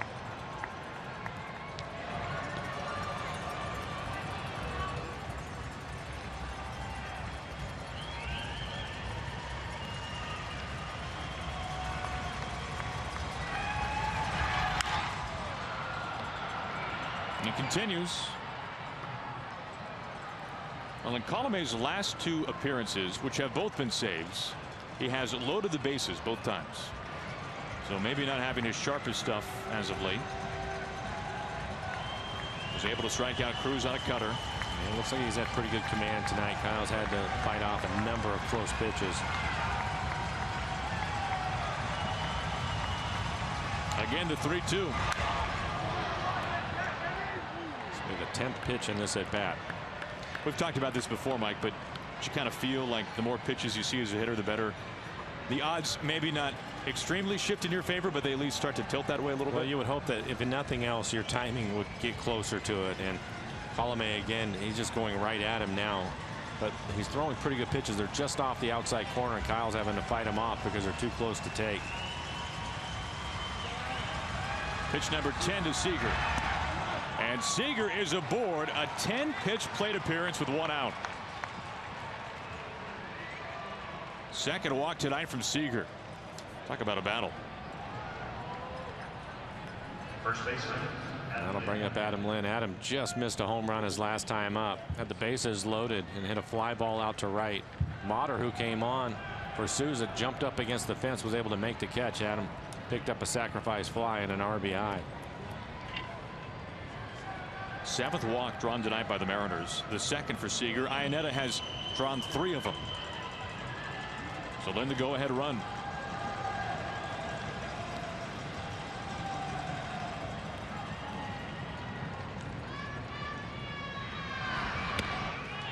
Starts him off with a strike 1. How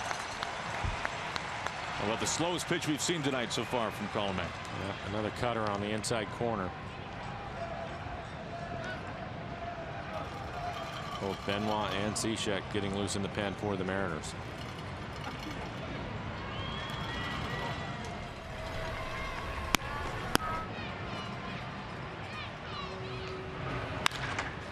In play to Forsythe, to Miller. Ball game. 19th save for Colomé. He has been perfect on the season.